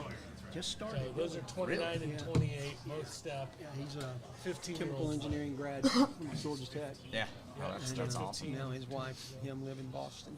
And Yeah. What's your background? This area? yeah, I've Okay. never lived further than 5 miles from No way. the square. No way. My wife owns the Carrick's 5% dad was school. my econ professor at Yeah, Thomas Harding College. she is That's taking awesome. that We class. went there together. We didn't Right. know each other then, but we met about 10 years ago. Right. His dad's a horrible professor. Wouldn't give me an A, he gave me a B. That's all you had to do. Hey, $20 was $100 my dad back tells then. the It was story. horrible. My dad loves to tell the story about getting a B, and he went to Kent State. Ain't that the And he had truth? this math class, and back then he went so So, long ago. I- it's not a trig class I or a got a- geometry class. It's just Got my math associate's class. degree here, and then went to And Florida, got so he my takes a master's math degree. class, and he gets a B. And so First my dad 10 goes years to out of talk to the college, professor, and he didn't says, really do anything he's like, with my well, major. come on, man, you know I deserved an In A. 89, I And the started- guy I got looks in at him and he goes, Right. do you And, think you're really going to be worried about this National 30 or 40 years from now? Right. My dad's like, How old are you? I don't know. 32. He's like, well, good So luck. right between my two Like sons. basically Okay. telling my dad to go You were born pound in sand. 92. And Okay, so the it same was year, funny. He was telling the Diet story not Pepsi too came long out ago, with a and promotion like, called You Got the surely, Right One, see, baby. it didn't matter. And I was Yeah, like, yeah. but So the I guy was was the MC right. for the He's home. still talking Really? about it. Yeah, so That's I awesome. traveled around them for 2.5 He's years. kind of wrong. Right. Do you think Became this the will number make a 2 difference? most Yes, requested I think it jockey will in for my Metro dad. Atlanta for 6 years. That's awesome. Got into creating marketing campaigns for He came in '89. Dunkin' Donuts, all the Pepsi Oh, products. yeah. That's amazing. 2008, when all the economy tanked, I started doing everything locally. We were talking about Right. when Kinda still what we I cut do. down all I do the these 2 podcasts. and I'm trees doing in the an event backyard every year, that were to laying raise in the money backyard. for the Fallen Hero Project, First Responders. Yep. Yep. start talking about school. Called Karaoke. So, Yep. Genghis is there talking about 25 his people too. sing, somebody Ross wins is there talking about $1,500. his. Yeah. And we had Zach's there talking about $25,000 his, and they're all kind of going back and forth. Raise money for the I was like, That's amazing. Yeah, And then really, finally, really cool. you know, it's kind of like so people look at me like, I've dude, been you blessed interrupt and everybody. Why are trying to you get so back. quiet Absolutely. for once? Yeah, I was like like, 6 like, sponsors on the my show. daughter kicks We total keep fucking opinion of it. ass. We Like, give it all you know, back to you them. guys are complaining about stuff, and you know, Appreciate you know, that. she's got a Well, now, 97 in no this doubt. one, a Terrence 95 is in when we that do the one, a show, 98 in that one. I don't want to talk to the show yet. She played got, basketball. I've She'd been only playing poker dribbled a once a month for basketball 40 twice years in her ago. life and Yeah. then went out for And the 3.5 JV years team. ago, when I developed prostate And cancer. amazing. Oh wow. And all they wanted to do was talk about prostate cancer. I said, you got But she's never going to play again. yourself worried about it. Yeah. That's never happened. So I said, I'm going to start a podcast for you. Softball. Don't take your mind off it for an hour a week. And But somebody else will have different for an different hour. levels Yeah. of really good. We'll get You have through rec this. good, and then you have travel That good. was February of 22. And rec And good, we thought it lasted a month. rec good is fun Sure. and everything And, else. now But we're you in know, the third now month when of you're the getting up to a fourth high school team, And, it's like, wow, I've never about seen 6 you. months That's into it, I because had this girl's been Garrett on on a the show, travel 'cause I team wanted to find out what was happening since she in was Kansas 8, State. playing, Heck you yeah. know, And in a he different came on and city said, around the "Chuck, you're southeast Robert." every He weekend. said, would you consider doing a second show all about Kansas State? We looked at each other and said, I why not? Why not? Yeah. Yeah. So that's how this started, and now we're in the 6th month of our 3rd year doing this one. Right. So we do What's one your at son's 5 name? o'clock, and then Mills feeds us dinner, and then we do the second. Keston. That's awesome. One for Keston. old man. Right. I love it. I I was love thinking it. there was an Appreciate R. the support too. Oh, and No, I've it's, told Mike, told Jerry, anytime you how's guys he got like at somebody soccer? that you want on the show, just let me know. Right. We'll get them on. It's good exposure. Absolutely. We've had Milton on, very good friend Many with things he can play. Kel McDaniel, the track coach. Right. Mike Judge, the throwing coach. Women's golf team, Erin, just leaving now.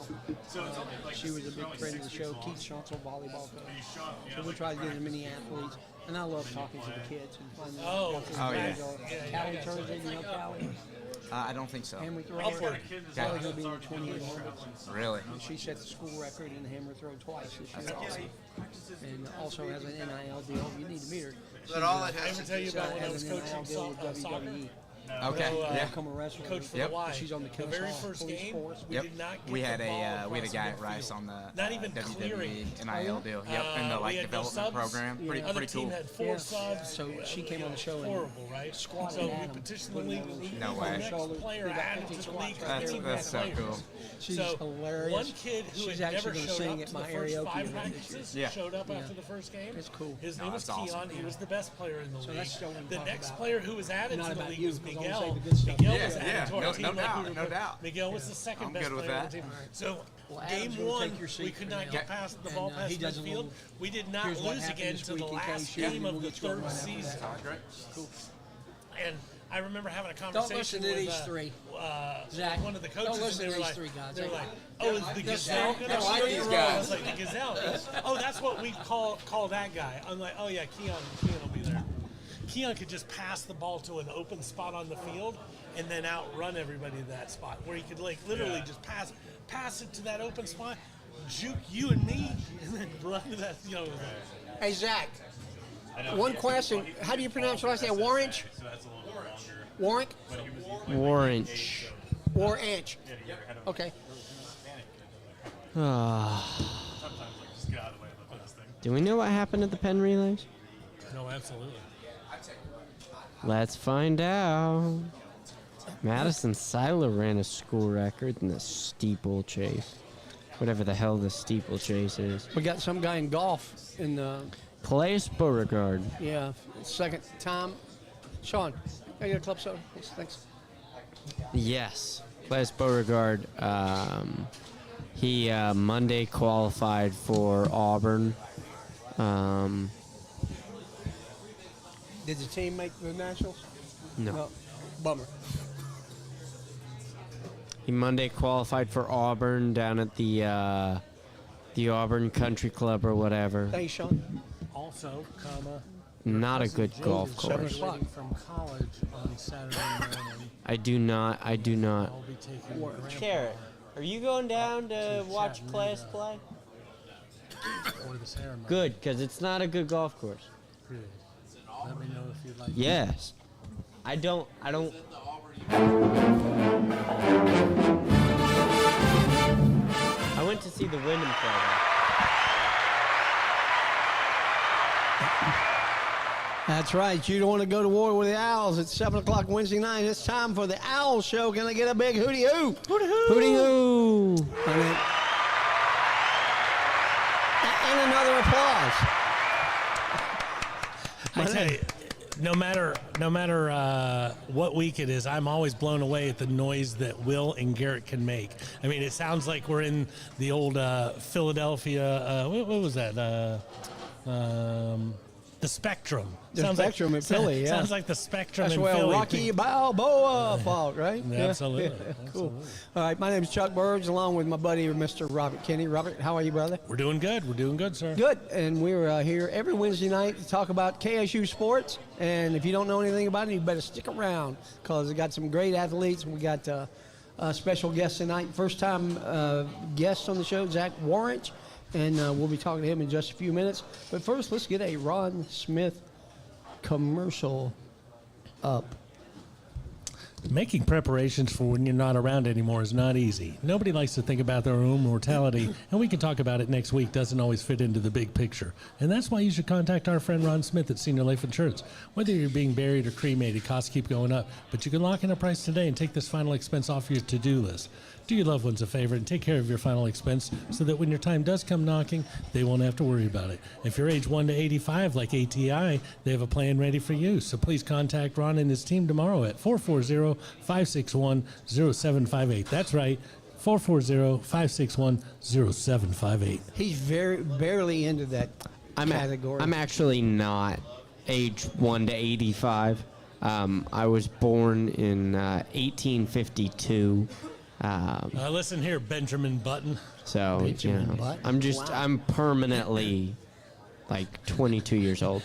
I'm permanently this size. I'm not going to grow anymore. No, it's been a It's long that Peter Pan time. that was never grow up. Yeah, right? I was going to say, has there ever been a time in your life where you had to shave? No. One of these I have days. I have to shave tomorrow because it's getting a little scruffy. Oh, yeah, you're looking a little rough there. Yeah. Speaking of Scruffy, we're going to let him do a little recap of what's going on this week in KSU sports. Go ahead, Scruffy. Well, we started we started Thursday with the Penn Relays. Madison Seiler ran a school record in the 3K steeplechase, a school record of just over 10 minutes. It's the steeplechase. We had a steeplechase runner on one time. I believe in the steeplechase they have at least 8 sections of water. You know, a couple things you got. You have to do laps around the track, over the fence, into the water. Correct. And then, as you're running, if you don't jump something really good, well, now your shoes are going to be red for the rest of the. So, there's a lot of stuff going on there. Yeah, that's steeplechase is a tough event to do. Absolutely. Men's golf played they played Sam Houston out in Texarkana. They lost to Sam Houston 3-2, which ended their Conference USA hopes of getting into the tournament as a team. Calais Beauregard did Monday qualify for the Auburn Regional. That regional starts next week. So you go down to the Auburn University Club to go watch Calais Beauregard. I was there last year. It's a nice course. Nice. On Friday, the women's lacrosse team had their senior day match against Coastal Carolina.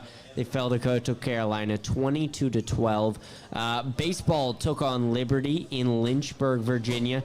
They beat the Flames 10-9, and softball played UTEP out in El Paso. They fell to the Miners 9-6. Never good falling to a minor. No. Anytime you lose to UTEP, it's not great. But they did beat UTEP on Saturday.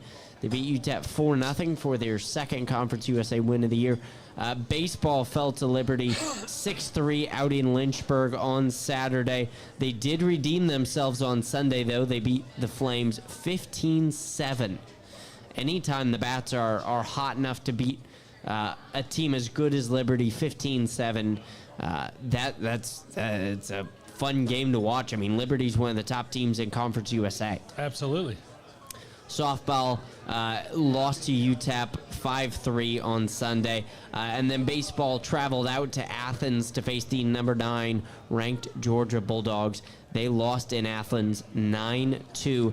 They travel back home to take on New Mexico State out in Marietta this weekend. Softball also takes on New Mexico State in Kennesaw this weekend. And then we've got 2 different track meets. The Big Orange Invite out in Knoxville and the East Coast Relays in Jacksonville this weekend. It's gonna be interesting. How about giving me another Big Orange? You know what that game was? Andy Griffin. What it was football. Do you ever remember that? No. Oh, you got to go watch that sometime. That's pretty funny. He didn't know what was going on. He said, buddy, give me another Big Orange. Yep. Glad you mentioned that the Big Orange team. I guess it's not the whole team because Callie told me she's leaving for Florida tomorrow morning. Yes, they get For vacation. split. Callie will go down to. Oh, Callie's going on vacation. Yeah. So she's going to Florida. I don't know. Is one of the 2 in Florida? Yes, one of them's down in Jacksonville. So that's probably where she's going. Yeah. She's leaving because she was going to be on tonight, but she had to wrap up her finals because they got to leave tomorrow to go down. So that's probably where she's off to. But so all the spring sports are kind of winding down. We got a couple more weeks of baseball. Baseball continues on all the way to the 18th when they take on Middle Tennessee State, and then they prepare for the conference championship the 21st through the 24th. The hope, as always, we get into the we get put in a regional, and then we win the regional, and we go to the super regional, and then we win the super regional, and we go to Omaha. That would be cool. Omaha. And the Conference USA Outdoor Track Championships is coming up on the 16th. So 2 weeks away from Friday. So good luck to Coach Coe and the baseball team and to Coach McDaniel and Coach Judge and all those track people. Yes, Big time coming up. Softball wraps up their season softball wraps up their season this weekend with New Mexico State. They did not. The top 6 teams qualify for the Conference USA tournament. Unfortunately, they are not one of the top 6 teams, so they will not qualify for the Conference USA tournament.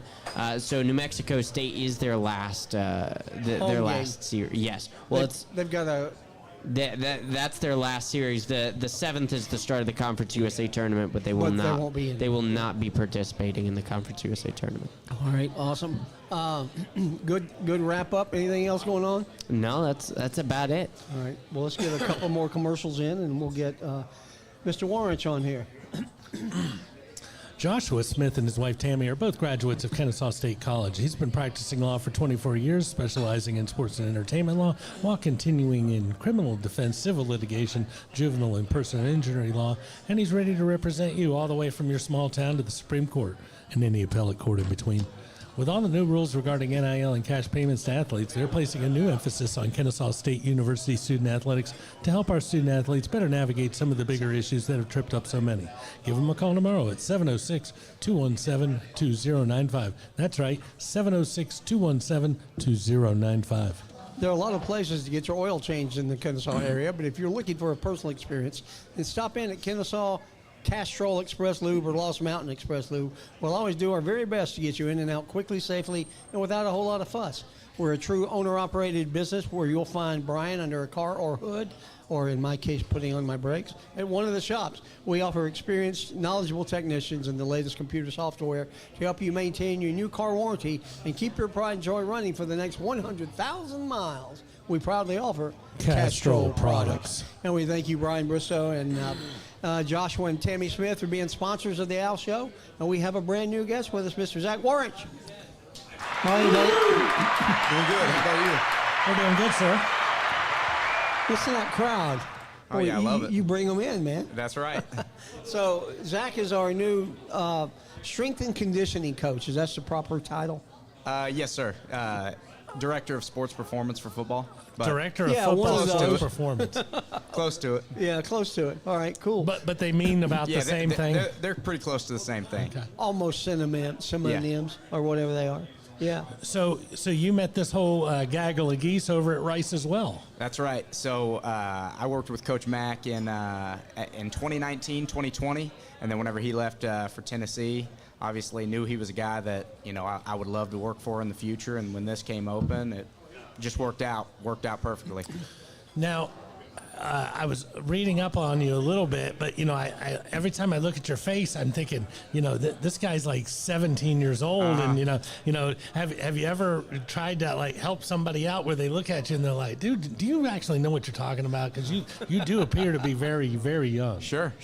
No, I mean, whenever you show kids that you know what you're doing, it's a pretty quick response. That's awesome. So, what did you know about Kennesaw before the 2025? Yeah, so before 2025, I actually had known the previous strength coach who was here all the way back in. With Bohannon. Yep, from 2015 on. He left for Navy, so was connected to him. So I knew of Kennesaw. Had obviously followed because you guys made some pretty deep runs in the FCS playoffs, and they were known to me. But whenever I got here, didn't know a ton, so it was a little bit of a learning thing. And the one person you knew you were replacing, and he was long gone. Right. But I was able to reach out to him, get some ins and outs, and that was awesome. So obviously we're very happy to have you here on the show, but specifically at Kennesaw. But tell us where you started. You played some football in high school, right? Absolutely. So I'm from Joplin, Missouri. Played high school football at Carl Junction High School. After that, I went on to played at Missouri State, who will be on our schedule this year, and then I finished. Is that because of you? Yeah, right. Yeah, that'd be nice, right? And then finished my career at Central Methodist University. So that was whenever I wrapped up my playing career, and then transitioned right into my coaching career. Nice. Did you know that's what you wanted to do? Oh, from the time I was a kid, I knew I was going to be a coach. It was Really? it was clear to me. I never thought I was going to do anything else. How long? Clearly, you've been a gym rat for a long time. So, Sure. So did you know that was going to be an angle that was possibly going to open the door quicker for you, or? So I actually started as a position coach. Okay. So Yeah, you were like a running back coach at Yep. Quincy I was or somewhere? at Quincy. Yeah. So Yeah. I was the running backs coach for about 2 years. Then I transitioned to the receivers coach. But during my time there, I actually dueled as the strength coach as well. So Division II level, you kind of wear many hats, So that. I had the opportunity to do both, and I really, really fell in love with the weight room while I was there. Did a couple internships during my time, kind of simultaneously as well, and then it just led to where we are today. Wow. That's really cool. So when they get a kid on campus, I'm sure you're not the first person he meets with, but it comes to you pretty quick. Do you work with every athlete? So I work with every football player that we have that comes through the door. I'm working hand in hand with them really year round. Yeah. From when we got here in January, we started January 6th, and I was able to communicate with and work with every single kid on the roster, which was awesome because you develop those relationships early and really pour into them. And Do you remember all their names? oh yeah. All right, Of course. check. You could run down the roster right now for me. Well, we've got one of our favorites that's been on the show 2 or 3 times, is Josiah Chenault. Oh, yeah. So Oh, yeah. Tell us what a day with Josiah looks like. Oh man, so Josiah's a trip. He's We knew that. Yeah, you knew that already, clearly. Josiah's been awesome. He kind of rolled in here and just committed to working. Honestly, he just put his head down early on and went to work. Then you started to see his once we got into spring ball, his personality started to shine through, and he started to lead, started to communicate better with his teammates, everything like that, and he's been an awesome addition to the roster. So let me ask you this question. We don't know all the rules on NIL, and we don't know all the rules of engagement as far as coaches and players, but you just hit on something where you said, I'm pretty much with these guys 365, and I know other coaches aren't allowed to be. Your linebackers coach can't tell the linebackers in May what they need to be worried about, but you can talk to them about working out the whole time. Is that... All the time. I mean, we just sent them home. Obviously, we finished up our last training block last Friday, and then we sent them home with a May program. But I'm in constant communication with those guys. Even opened up the weight room this week. Just hey, optional. If you guys want to come in, feel free to come on in. And we had I'll be here. We had a ton of guys rolling through the doors and ready to stay here and train. So that was really cool to see. That they've bought into what we're doing. They're excited about what we're doing in the program, and just gives us more opportunities to build relationships and continue to make an impact. That's so awesome. Well, we're as excited about you being here as we are about prospects of hosting the Jerry Mack Show this fall. Because No doubt. And we want to get in touch with as many coaches and stuff as we can. So we may lean on you a little bit to help us get everybody here. If you know a player that needs some exposure, let us know, and we'll be glad to have them on. For sure. It's a lot of fun. Now, having been a position coach, you said receiver and running backs, do you have a preference of who to work with? Is it easier to work with the big guys, or is it easier to work with the guys that are already in pretty good, decent shape? Yeah, so I tell you what, I love working out. I love training all of them, but like my mold is the skill guys. I love working with the skill guys. I love the way that their mentality is, the way they attack, the way they compete. But whenever it's time to throw some weight around, I love working with the O-line and D-line. Those guys get after it. They feed off of each other, and it's just a blast to be around. Let me ask you this question. When you're working with a lineman, you know, and I'm using this as a reference, you know, you hear it mentioned with baseball players especially, and different sports, golfers as well, where I don't want this guy to work out too much. Now with linemen, you just say, I want you to work out as much as you freaking can. Sure. With a wide receiver, do you have a different, I don't want you doing your max, because I want you faster, I want you thinner, or, I guess everything changes per position? Yeah, so we're definitely going to train our guys differently from position to position, but we still want them training. But the difference is maybe I'm throwing 405 on a back squat for our offensive linemen during the summer, throwing 495, whatever it is. But with our skill guys, we're going to try to move that weight as fast as we possibly can. But we're still going to train the same amount. We're still going to get after it. We're still going to take the mentality of, hey, we're trying to go max effort, empty the tank every single day. So even within a position like running back, Bennett from Rice? Yeah. Yeah. Different than you would treat another one like Vineyard or somebody, or is No, absolutely all positions not. within the same or exactly the same? Yeah, so like working with, obviously I worked with Coleman at CB Rice. at Rice, Yeah. which was, I had that previous relationship with him. I think what was awesome with that is I brought in a totally different style of programming whenever we, in the weight room, on the field, all that. He was kind of like a guy that he already knew kind of how I did things, how I operated. So he was like another coach out there. He was able to coach some of the players and, That's nice. and go through that, which was cool. It was really cool. He kind of knew that, so he could kind of guide guys in the right direction as well as we built this thing out the right way. Did you know Kershaw out there too at Rice? I guess you did, yeah. Oh yeah. Kershaw's the man. He's a good guy. He's a good guest to have on the show. Yeah. And what do you normally call him? I call him Kershaw. Okay. Yeah. Well, he's been called everything on this show. Coach Kershaw, just this, just that. So, yeah. And he had some nickname, but I can't remember what it was. You guys remember what Kershaw's nickname was? I do not. Larry doesn't remember. He'd been drinking beer. He doesn't know. might be telling me something I haven't heard yet. No, it wasn't anything ridiculous. Larry's guess was that they called him Molson. Or Anheuser. So we do have kind of a fun question for you. Okay. Who's the most famous person in your cell phone? Ooh, that's a tough one. Man, I got a lot of numbers in my phone. Man, he's thinking about pulling it out. You can tell. It's like, Yeah. wait, hold on. I thought he was going for the whole thing. I was ready to scroll through. Let me check this. I really can't even come up with a name. I'm gonna say here in Kennesaw. I guess it's Coach Mack then. Bam. Solid answer. Brownie point. Solid Brownie answer. point.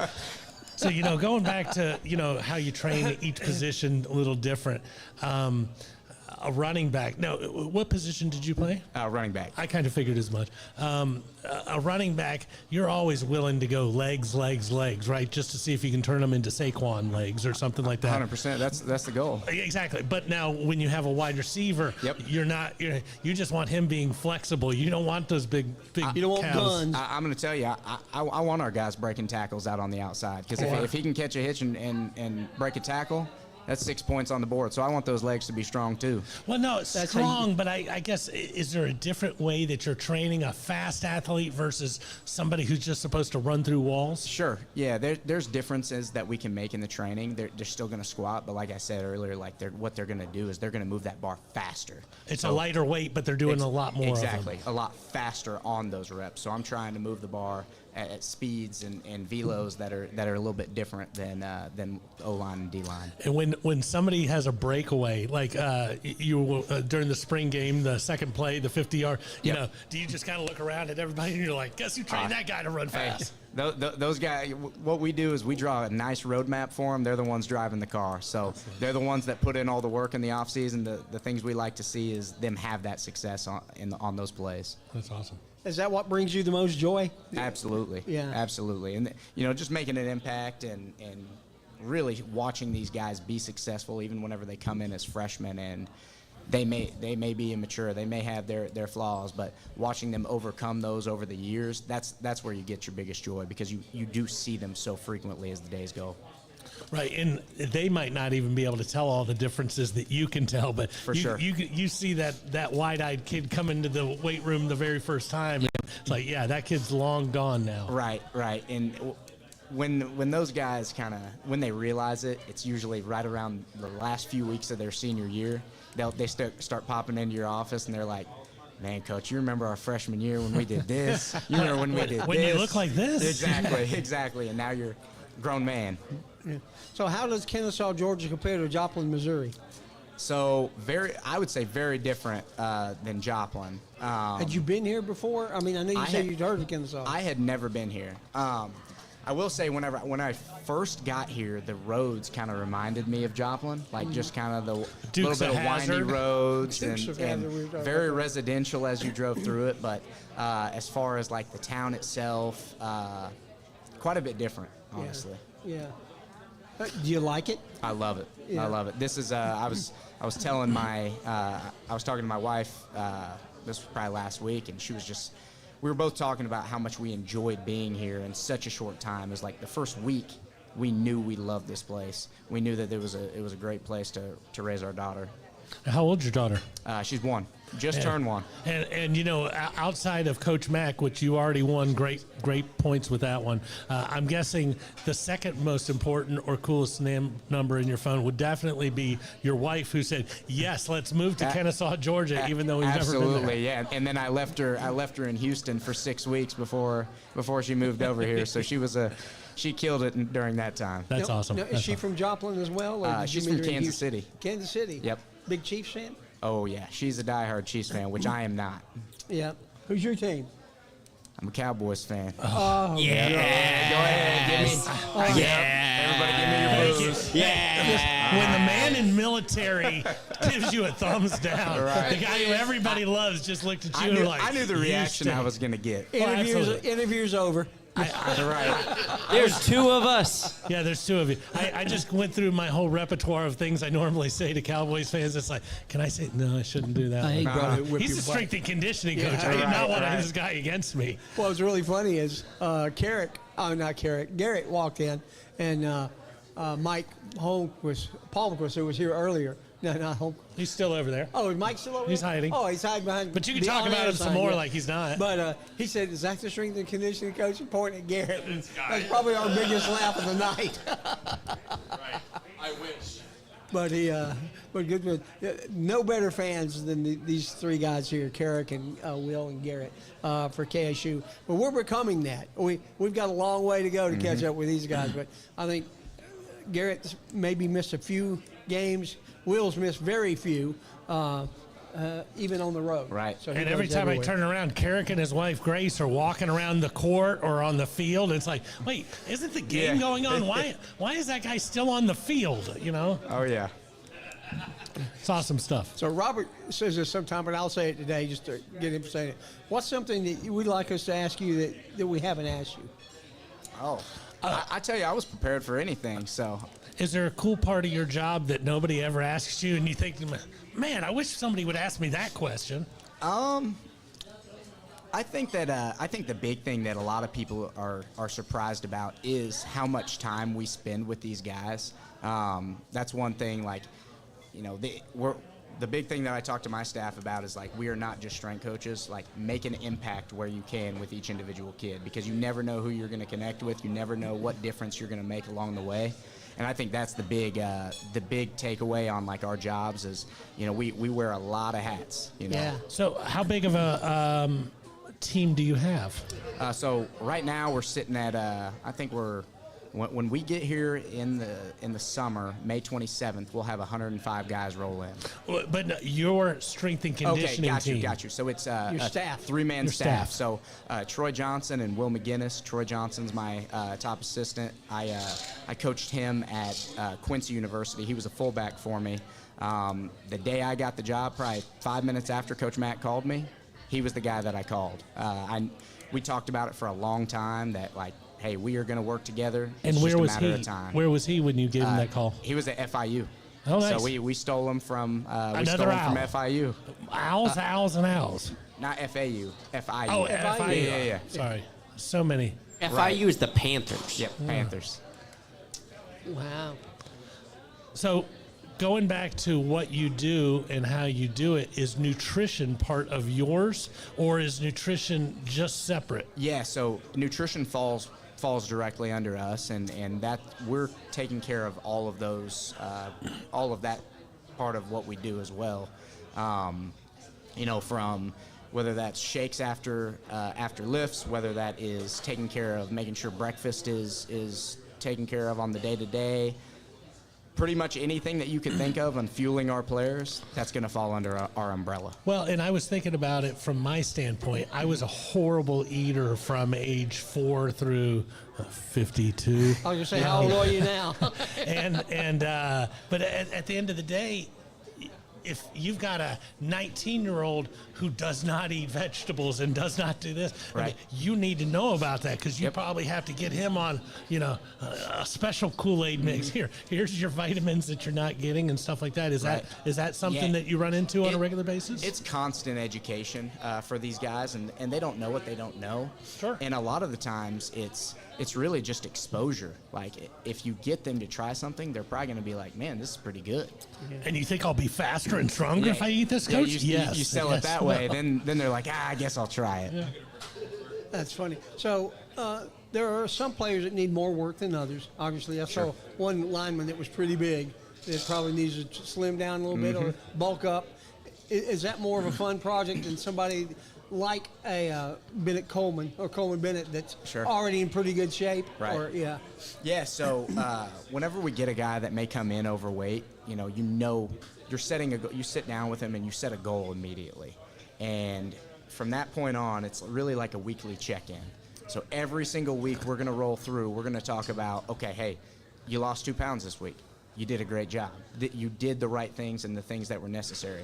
On the flip side of that, when he gains 2 pounds, it's time to have a real conversation. And is the scale in your office? When people walk into your office, are they like, oh crap? Right outside of my office. Right outside Yep. the office. I don't need them coming in to weigh. I'll That's good. come to you. That's I'll good. go to That's you. good. That's good. Well, that's funny. We got a couple more questions for Zach, but let's go ahead and get a Brain Train commercial in.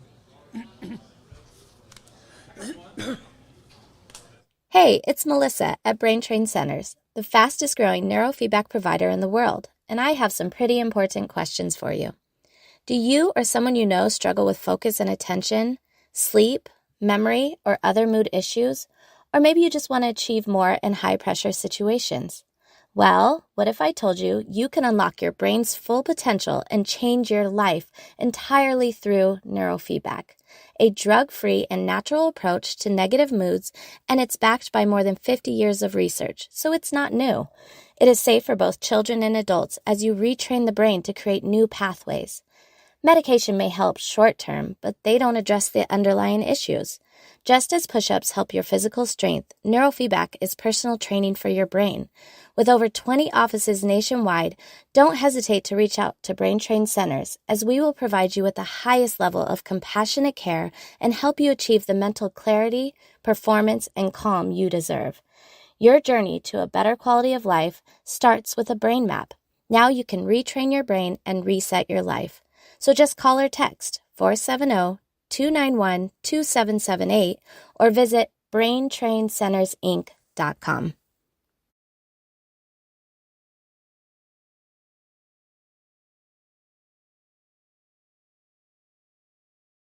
Buddy Robert Kinney, Chuck Birds, and we're talking with Zach. It's funny. I went to a luncheon Monday where a guy spoke, and something you said earlier really struck me is you want to make an impact, because his whole speech was about don't own a business for money, own a business to make impact, and the money will come along with it. Yep. So that sounds like you're on that same page. Absolutely. Yeah, because and I told you before the show, Robert and I love nothing more than bringing in these young athletes, finding out where they come from and where they want to go. Yep. It just means more to me than anything. No, it's awesome. It is. And a follow-up to something Chuck was asking you about, the large gentleman who joined the team. When you have a project like that where you're looking at a guy and you're like, I need you to lose 50. And then you got this guy, I need you to gain 50. Right. You get more excited when you get somebody to gain 50. Is that correct? For sure. You're always going to want to do those because the kid wants to do it as well. Right. A lot of times when you got to lose 50 pounds, that means you're getting on the treadmill for Nobody a long likes time. that. And nobody is like, oh man, I can't wait to get on that treadmill. Yeah. Will loves that. Will loves that. Will's crazy. Will's lost over 110 pounds, so. It's big time. Yeah, big time. We had to cut off a leg to do it, but we're helping It's him okay. always. He didn't walk very well beforehand anyways. There you go. Yeah. Yeah, that's a good question. I like that. So with all of your playing and coaching careers, where is your favorite place that you've ever been a coach or been a player? I'll tell you this right now. This has by far been my favorite job that I've had. I knew I'm he not was just going saying there. that. Like it really is because There's excitement. I rolled in here. It was a quick turnaround. I got to hire the guy that I always knew I was going to hire as the top assistant. Rolled right in here and we just went to work. And the kids have just responded so well to they work like crazy. And they've bought into everything that we've asked them to do. So that's been really rewarding, and it's been fun to see. Let me ask you this follow-up question. When you've gotten other jobs, was it wholesale new coaching staff you were being added?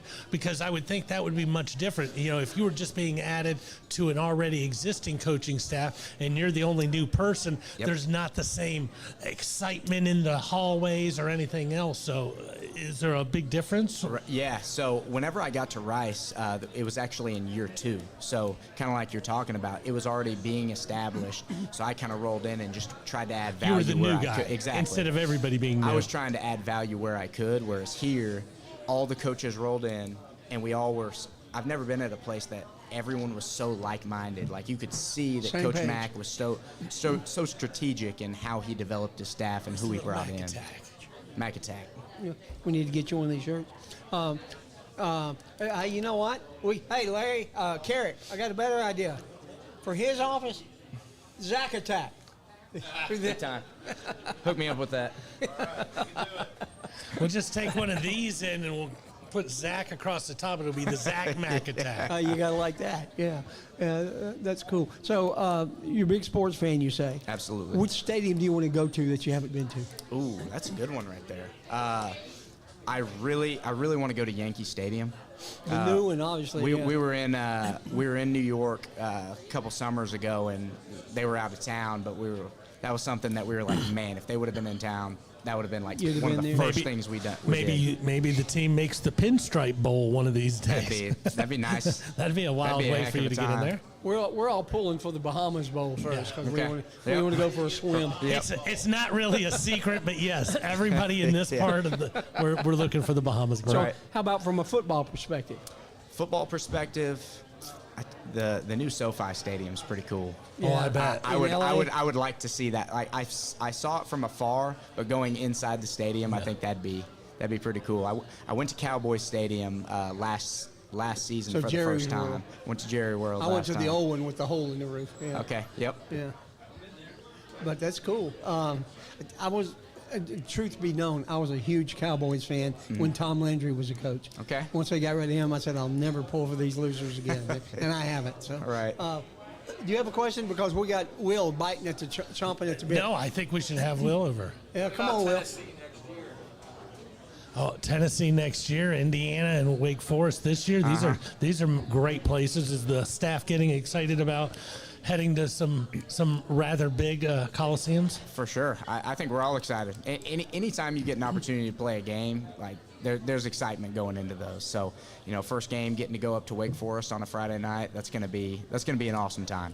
Especially, and I mean, you guys are excited. You guys have never been together as a group. So even if you were going to, let's see, how does this one go? It's East, Southwest, South Dakota State. You'd still be excited. You name it. We're but excited being to go that you're play. going to a big Power 4 school, No doubt. that's got to be nice. Absolutely.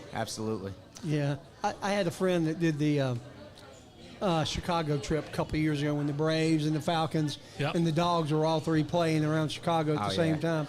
So he went to Braves game, Notre Dame, and then went to watch the Falcons play the Bears. That aligned perfectly for Yeah, them. that was pretty cool. Yeah. Yeah, that was a once in a millennium type Right, of scheduling. Yeah. Although Soldier Field, they ruined that stadium when they put the press boxes in, the new suites and stuff. It looks like a spaceship landed on top of a museum.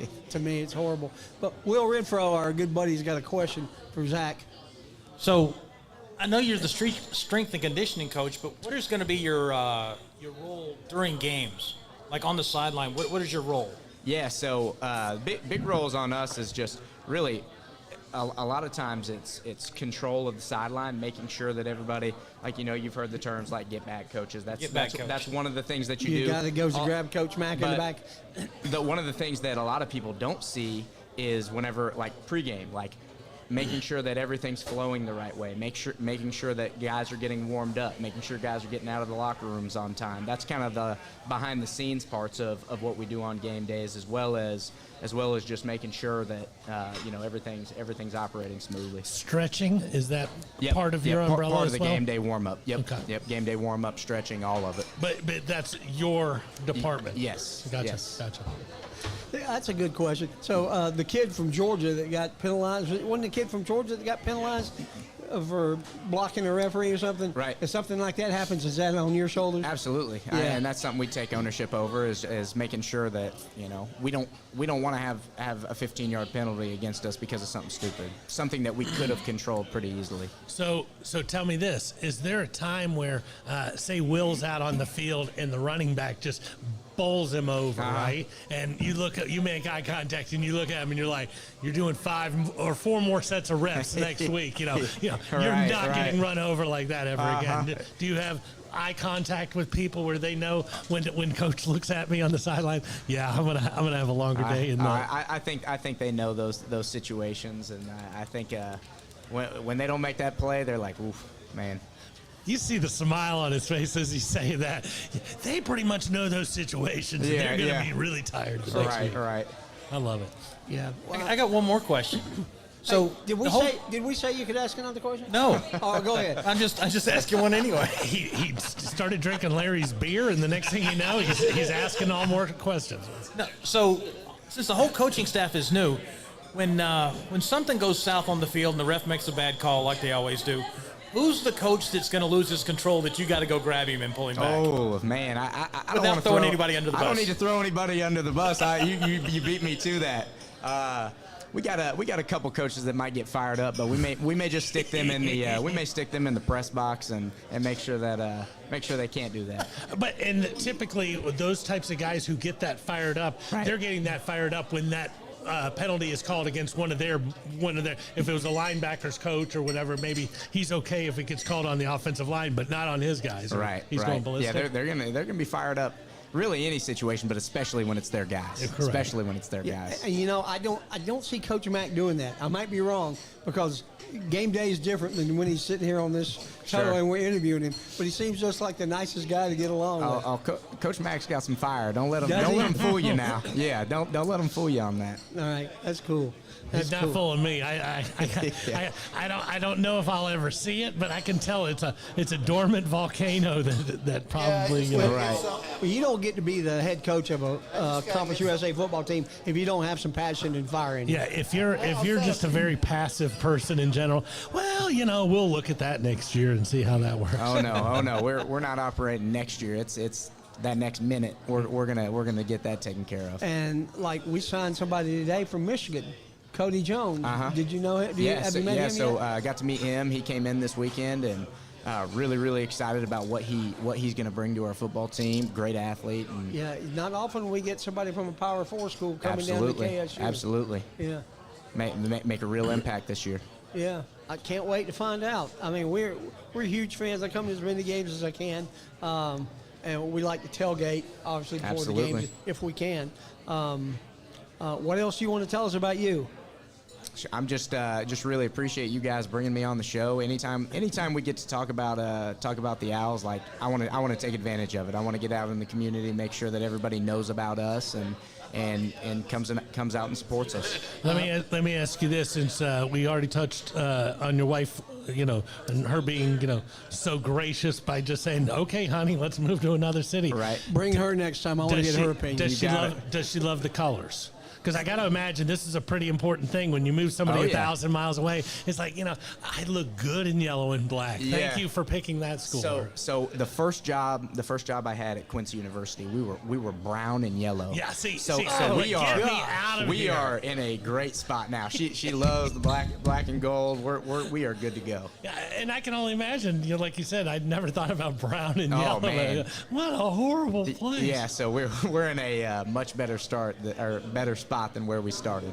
Yeah. good. It's so funny. Did you take a look at last year's roster and see how much it's changed from last year to Oh, this for year? sure. And, yeah. just the changes that it's been, not only from last season, but, as we go into the summer, there's been tons of changes across the board. Yeah. Right, the Schnaults of this world didn't even show up until after Christmas, so Yeah. Right. it's mind-boggling. Yeah. So I want to ask your opinion because when we broadcast during the spring game as a tailgate before, we asked everybody that was on the show, "Are you looking more for more speed, or are you looking for more big guys?" Sure. So, where do you think we improve more, size or speed?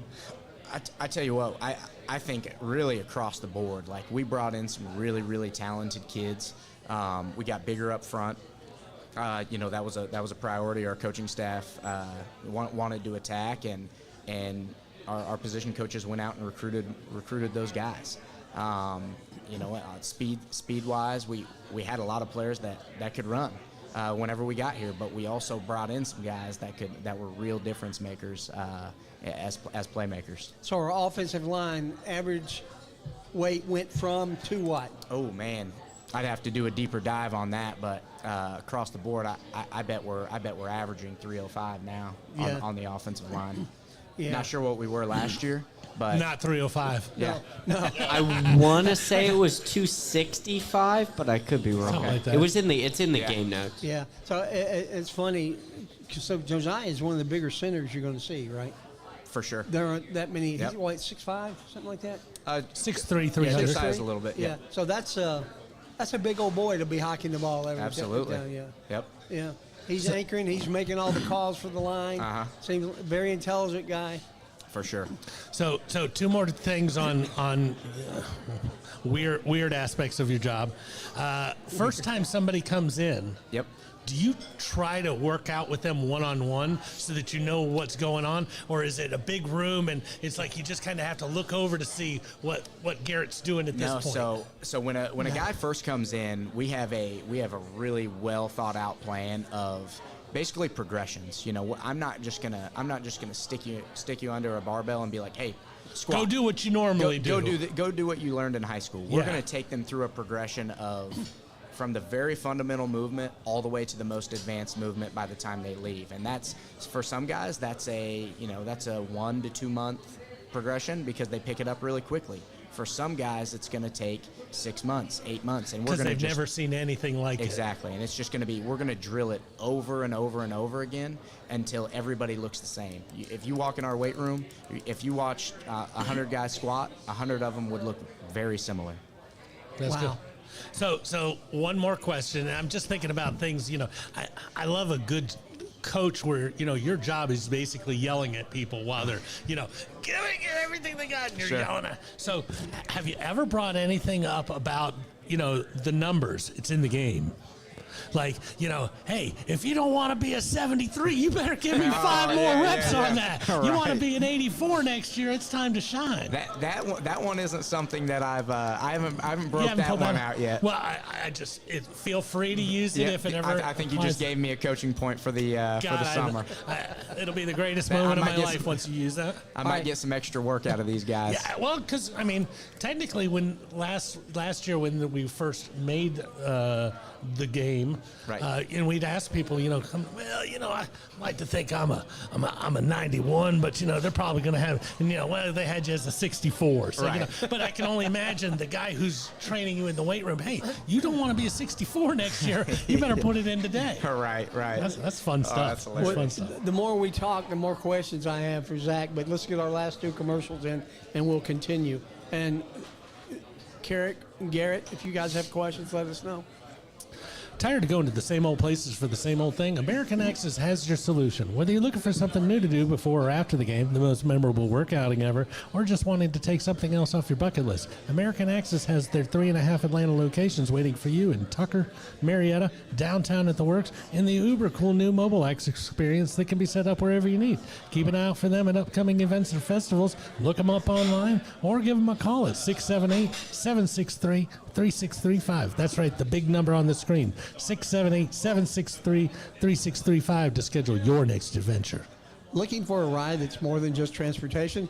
Experience a revolution in luxury travel with Revere Black Car Service. Whether it's a trip to the airport, corporate travel, weddings, daily commutes, or a ride to the KSU game, our Black Car Service delivers comfort, style, and reliability. Ride in a premium luxury vehicle with a professional chauffeur dedicated to exceptional service. Enjoy all the amenities while indulging in a first-class experience designed just for you. Whether you're heading to an important meeting, catching a flight, or celebrating a special occasion, Revere Transportation gets you there in style. Join the revolution and book your ride today at RevereRides.com. And we thank you, Travis Loudermilk and Dan Fisher, for being sponsors of the Al Show. Here with Zach Warrich. Zach, I made a note here. How much are you involved in recruiting? Yeah, so really every single kid that walks through the door and walks on campus, he's going to come into the weight room, and they're basically gonna find out how we train, how we operate, learn a little bit more about nutrition. And my biggest goal is that they walk out and feel like they know what they're getting into whenever they come here. They know how much time they're going to spend with us. They learn, what our philosophy is, and so pretty heavily. But obviously, just a piece of the pie. There's a ton of things in recruiting that people may not realize is how many people they actually meet with while they're on campus, from academics to strength and conditioning to Peter to and, going and Peter, Kayla, that's everybody yeah. across the board that does all the behind the scenes work to get the job done. So we've had them both on the show, actually back-to-back weeks, but I feel like their job is now a little bit easier now that the portal's closed. It just changes, right? Right. Yeah. Right. So you never go out and recruit? You're always the on-campus? Correct. Somebody they talk So I'm to? always on campus. Once guys come on campus, that's whenever I get to visit with them. Okay. That's cool. Have you ever interviewed somebody I guess talked with somebody and said, okay, this is going to be my guy. I really want this guy. Do you have the same feeling about everybody? There's definitely some guys that walk in and you can tell they love the weight room. You can tell that they've used the weight room to excel and help their development. And probably had a good coach show them how to use it as well. Exactly. There's some great coaches definitely in the state of Georgia and good strength and conditioning programs that have moved the needle, and we've brought in some guys that were really well versed and they've been taught to use the weight room as their biggest resource. Did you have a coach that you trained under to do this, or is there any coach that inspires you to get into the side? So I definitely have. I worked under three coaches. One at Southern Miss, one at the University of Missouri, and another one at Rice University that I kind of talk about all the time. As those were my like three mentors in the field and they all helped me in different ways. They all helped me in different aspects of being a coach and developing my philosophy along the way. Mm-hmm. And when were you at Missouri? Because I was wondering if you were there when Burden was there. Yeah, so I was not there with him. I was there in 2018 and 2019 with Coach Barry Odom. Drew Lock was our quarterback at that time. So We've heard of him. Sure you've heard of that guy. He's pretty decent. Yep. So going back on Georgia folklore, if you will, you ever hear about when Herschel first showed up? I have not. So he's a South Georgia kid, and they asked him when he got to campus, they're like, how much can you bench? And he's like, I don't know. Right. And they're like, can you do this? He's like, I don't know. He'd never worked out. He did 1,000 push-ups a day, 1,000 sit-ups a day. Definitely heard that. So it's kind of one of those weird things where that's probably long gone now, right? Because all these kids are working out. Sure. Not taking matters. Yeah, it's definitely just the sports performance side of things has definitely just made a huge shift in the last, even I'd say 10 years. Oh, I'm sure. To what it is today. Yeah, body fat index 10 years ago was like 13. People were like, oh, clearly we're not working out nearly enough. Right. That's neat. Who was the strength and conditioning coach at Georgia Tech? Do you know? At Georgia Tech right now, is it A.J. Artis? Yeah, that sounds right. A.J. Artis? Yeah. I had met him once, but it's been a long, long time ago. I got a tour through their locker room, and that's when I met him. But they had some amazing facilities Absolutely. down there. Yeah. They and we're definitely heading do. in that direction, right? Absolutely. Yeah. Every single day, that's something that's been awesome is just admin has helped so much in moving the needle and pushing this thing forward to just make, if we can make one thing better every day, we're going to continue to grow this thing and get it a heck of a lot better. And we've talked about this many times on the show about the new building being built over next to the field where the team won't have to go back and forth and lose all this time and everything else. The strength and conditioning room will be over there, correct? That's what it sounds like. Obviously, I know there's some plans they're working through, but it sounds like that would be the case. And because that's what you need to not lose time. Yeah, that's the biggest challenge. But one thing I'll say is we just kind of told the guys, hey, no excuses, just get the job done. And they've kind of just leaned into, hey, our circumstances are our circumstances. When we do get that building, great. But for right now, this is what we've got to do on a day-to-day. Love it. Well, I know Robert will probably agree with me. We don't agree on much, but we'll probably agree on this.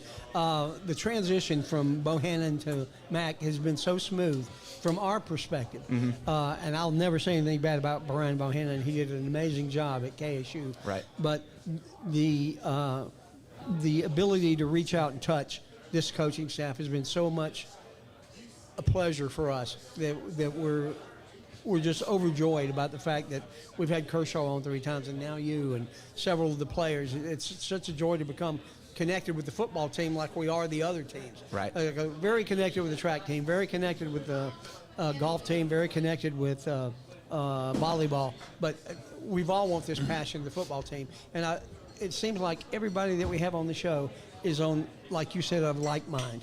Absolutely. And to me, that impresses me more than anything about this new regime, if you would, at KSU. And we're all excited about it.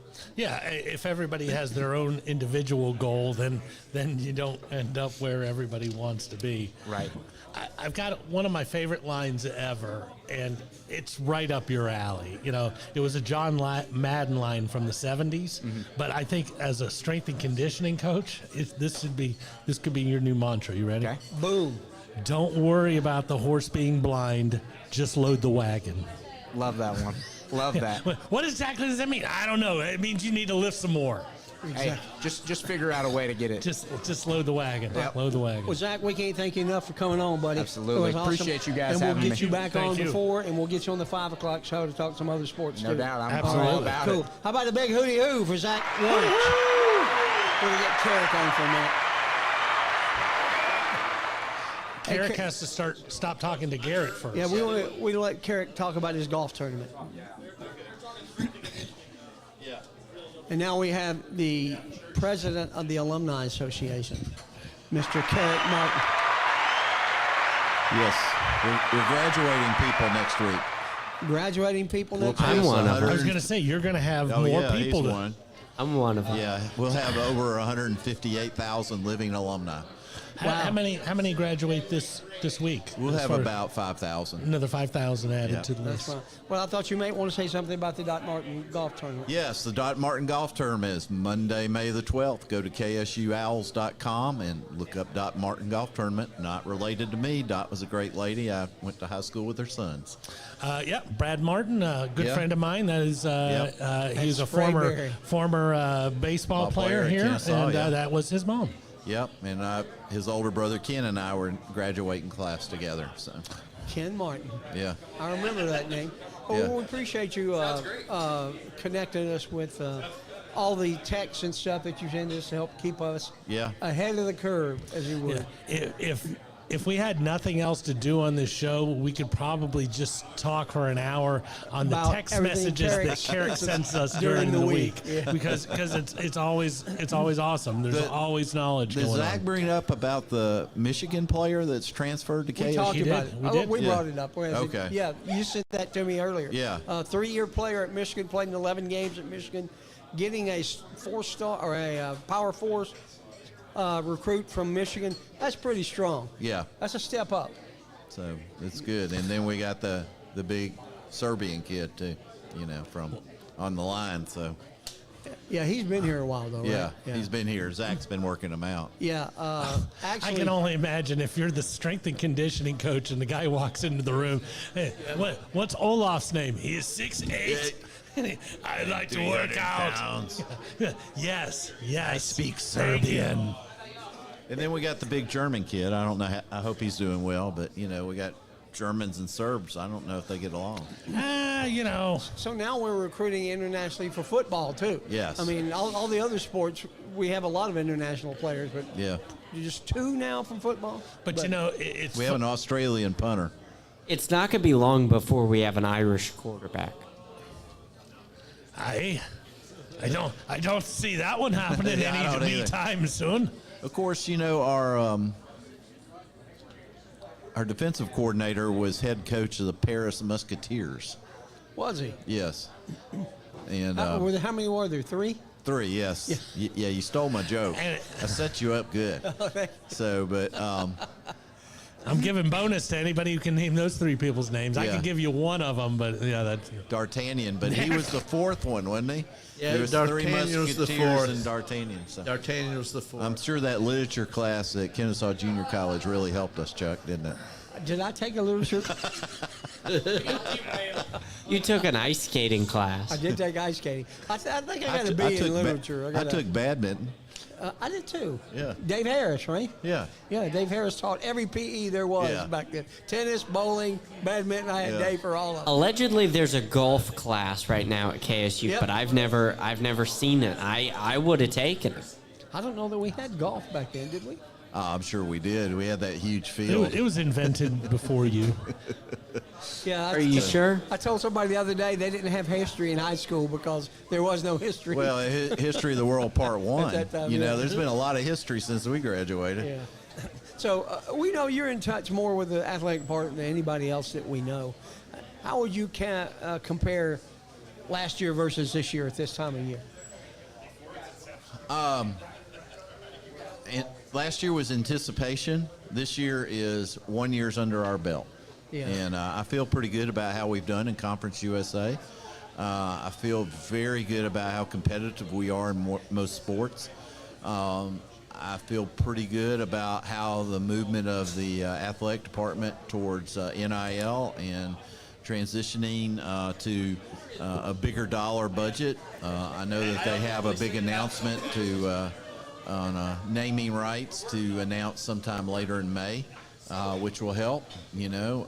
Everything helps at this point. Everything right? helps, but it's a fair amount of money. I know you've talked on the show before about certain sponsorships that are help out more than one area of the school, Yeah. such as naming rights and stuff Naming like that. rights, yeah. So I thought of one thing that y'all might want to do. You could do this with Zach. Is what football player has the most effort over the summer?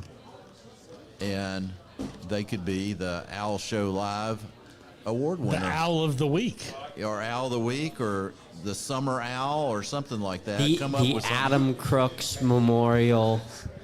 Yeah, the Adam Owl Crooks of the Week. Memorial. Yeah, who's Adam Crooks? We don't know why it's a don't know. memorial. He's still alive. He's forgotten just- us. He's gone off to Syracuse. He's turned into I a think Yankee. he's in the bottom of a Finger Lake because he was talking smack on Did somebody. you up know there. it snowed in July? It's we'll be asking those questions. Well, I fully feel that Zach is now go ahead, Robert. Say it, Robert. A friend of the show. Oh, he's a friend of the Yeah, show. friend of the show. So we'll have Zach back many times, and as always, we thank everybody for coming out. Zach is way ahead of Athos, Porthos, or Aramis. Those are the three musketeers. Yeah. Oh, very He good. looked it up. He Yeah. knows. Yeah, I I'm pretty cheated. impressed. I cheated. It's all There is right. this thing called the internet, isn't Yeah. there? Yeah, yeah. Yes. All right, guys. So, Carrick, thanks for coming on for a minute. Will, thanks for your questions. Everybody, thanks for coming out. Zach, look forward to having you back, buddy. Remember the Doc Martin Classic, May 12th. Hooty-hoo! Shoot!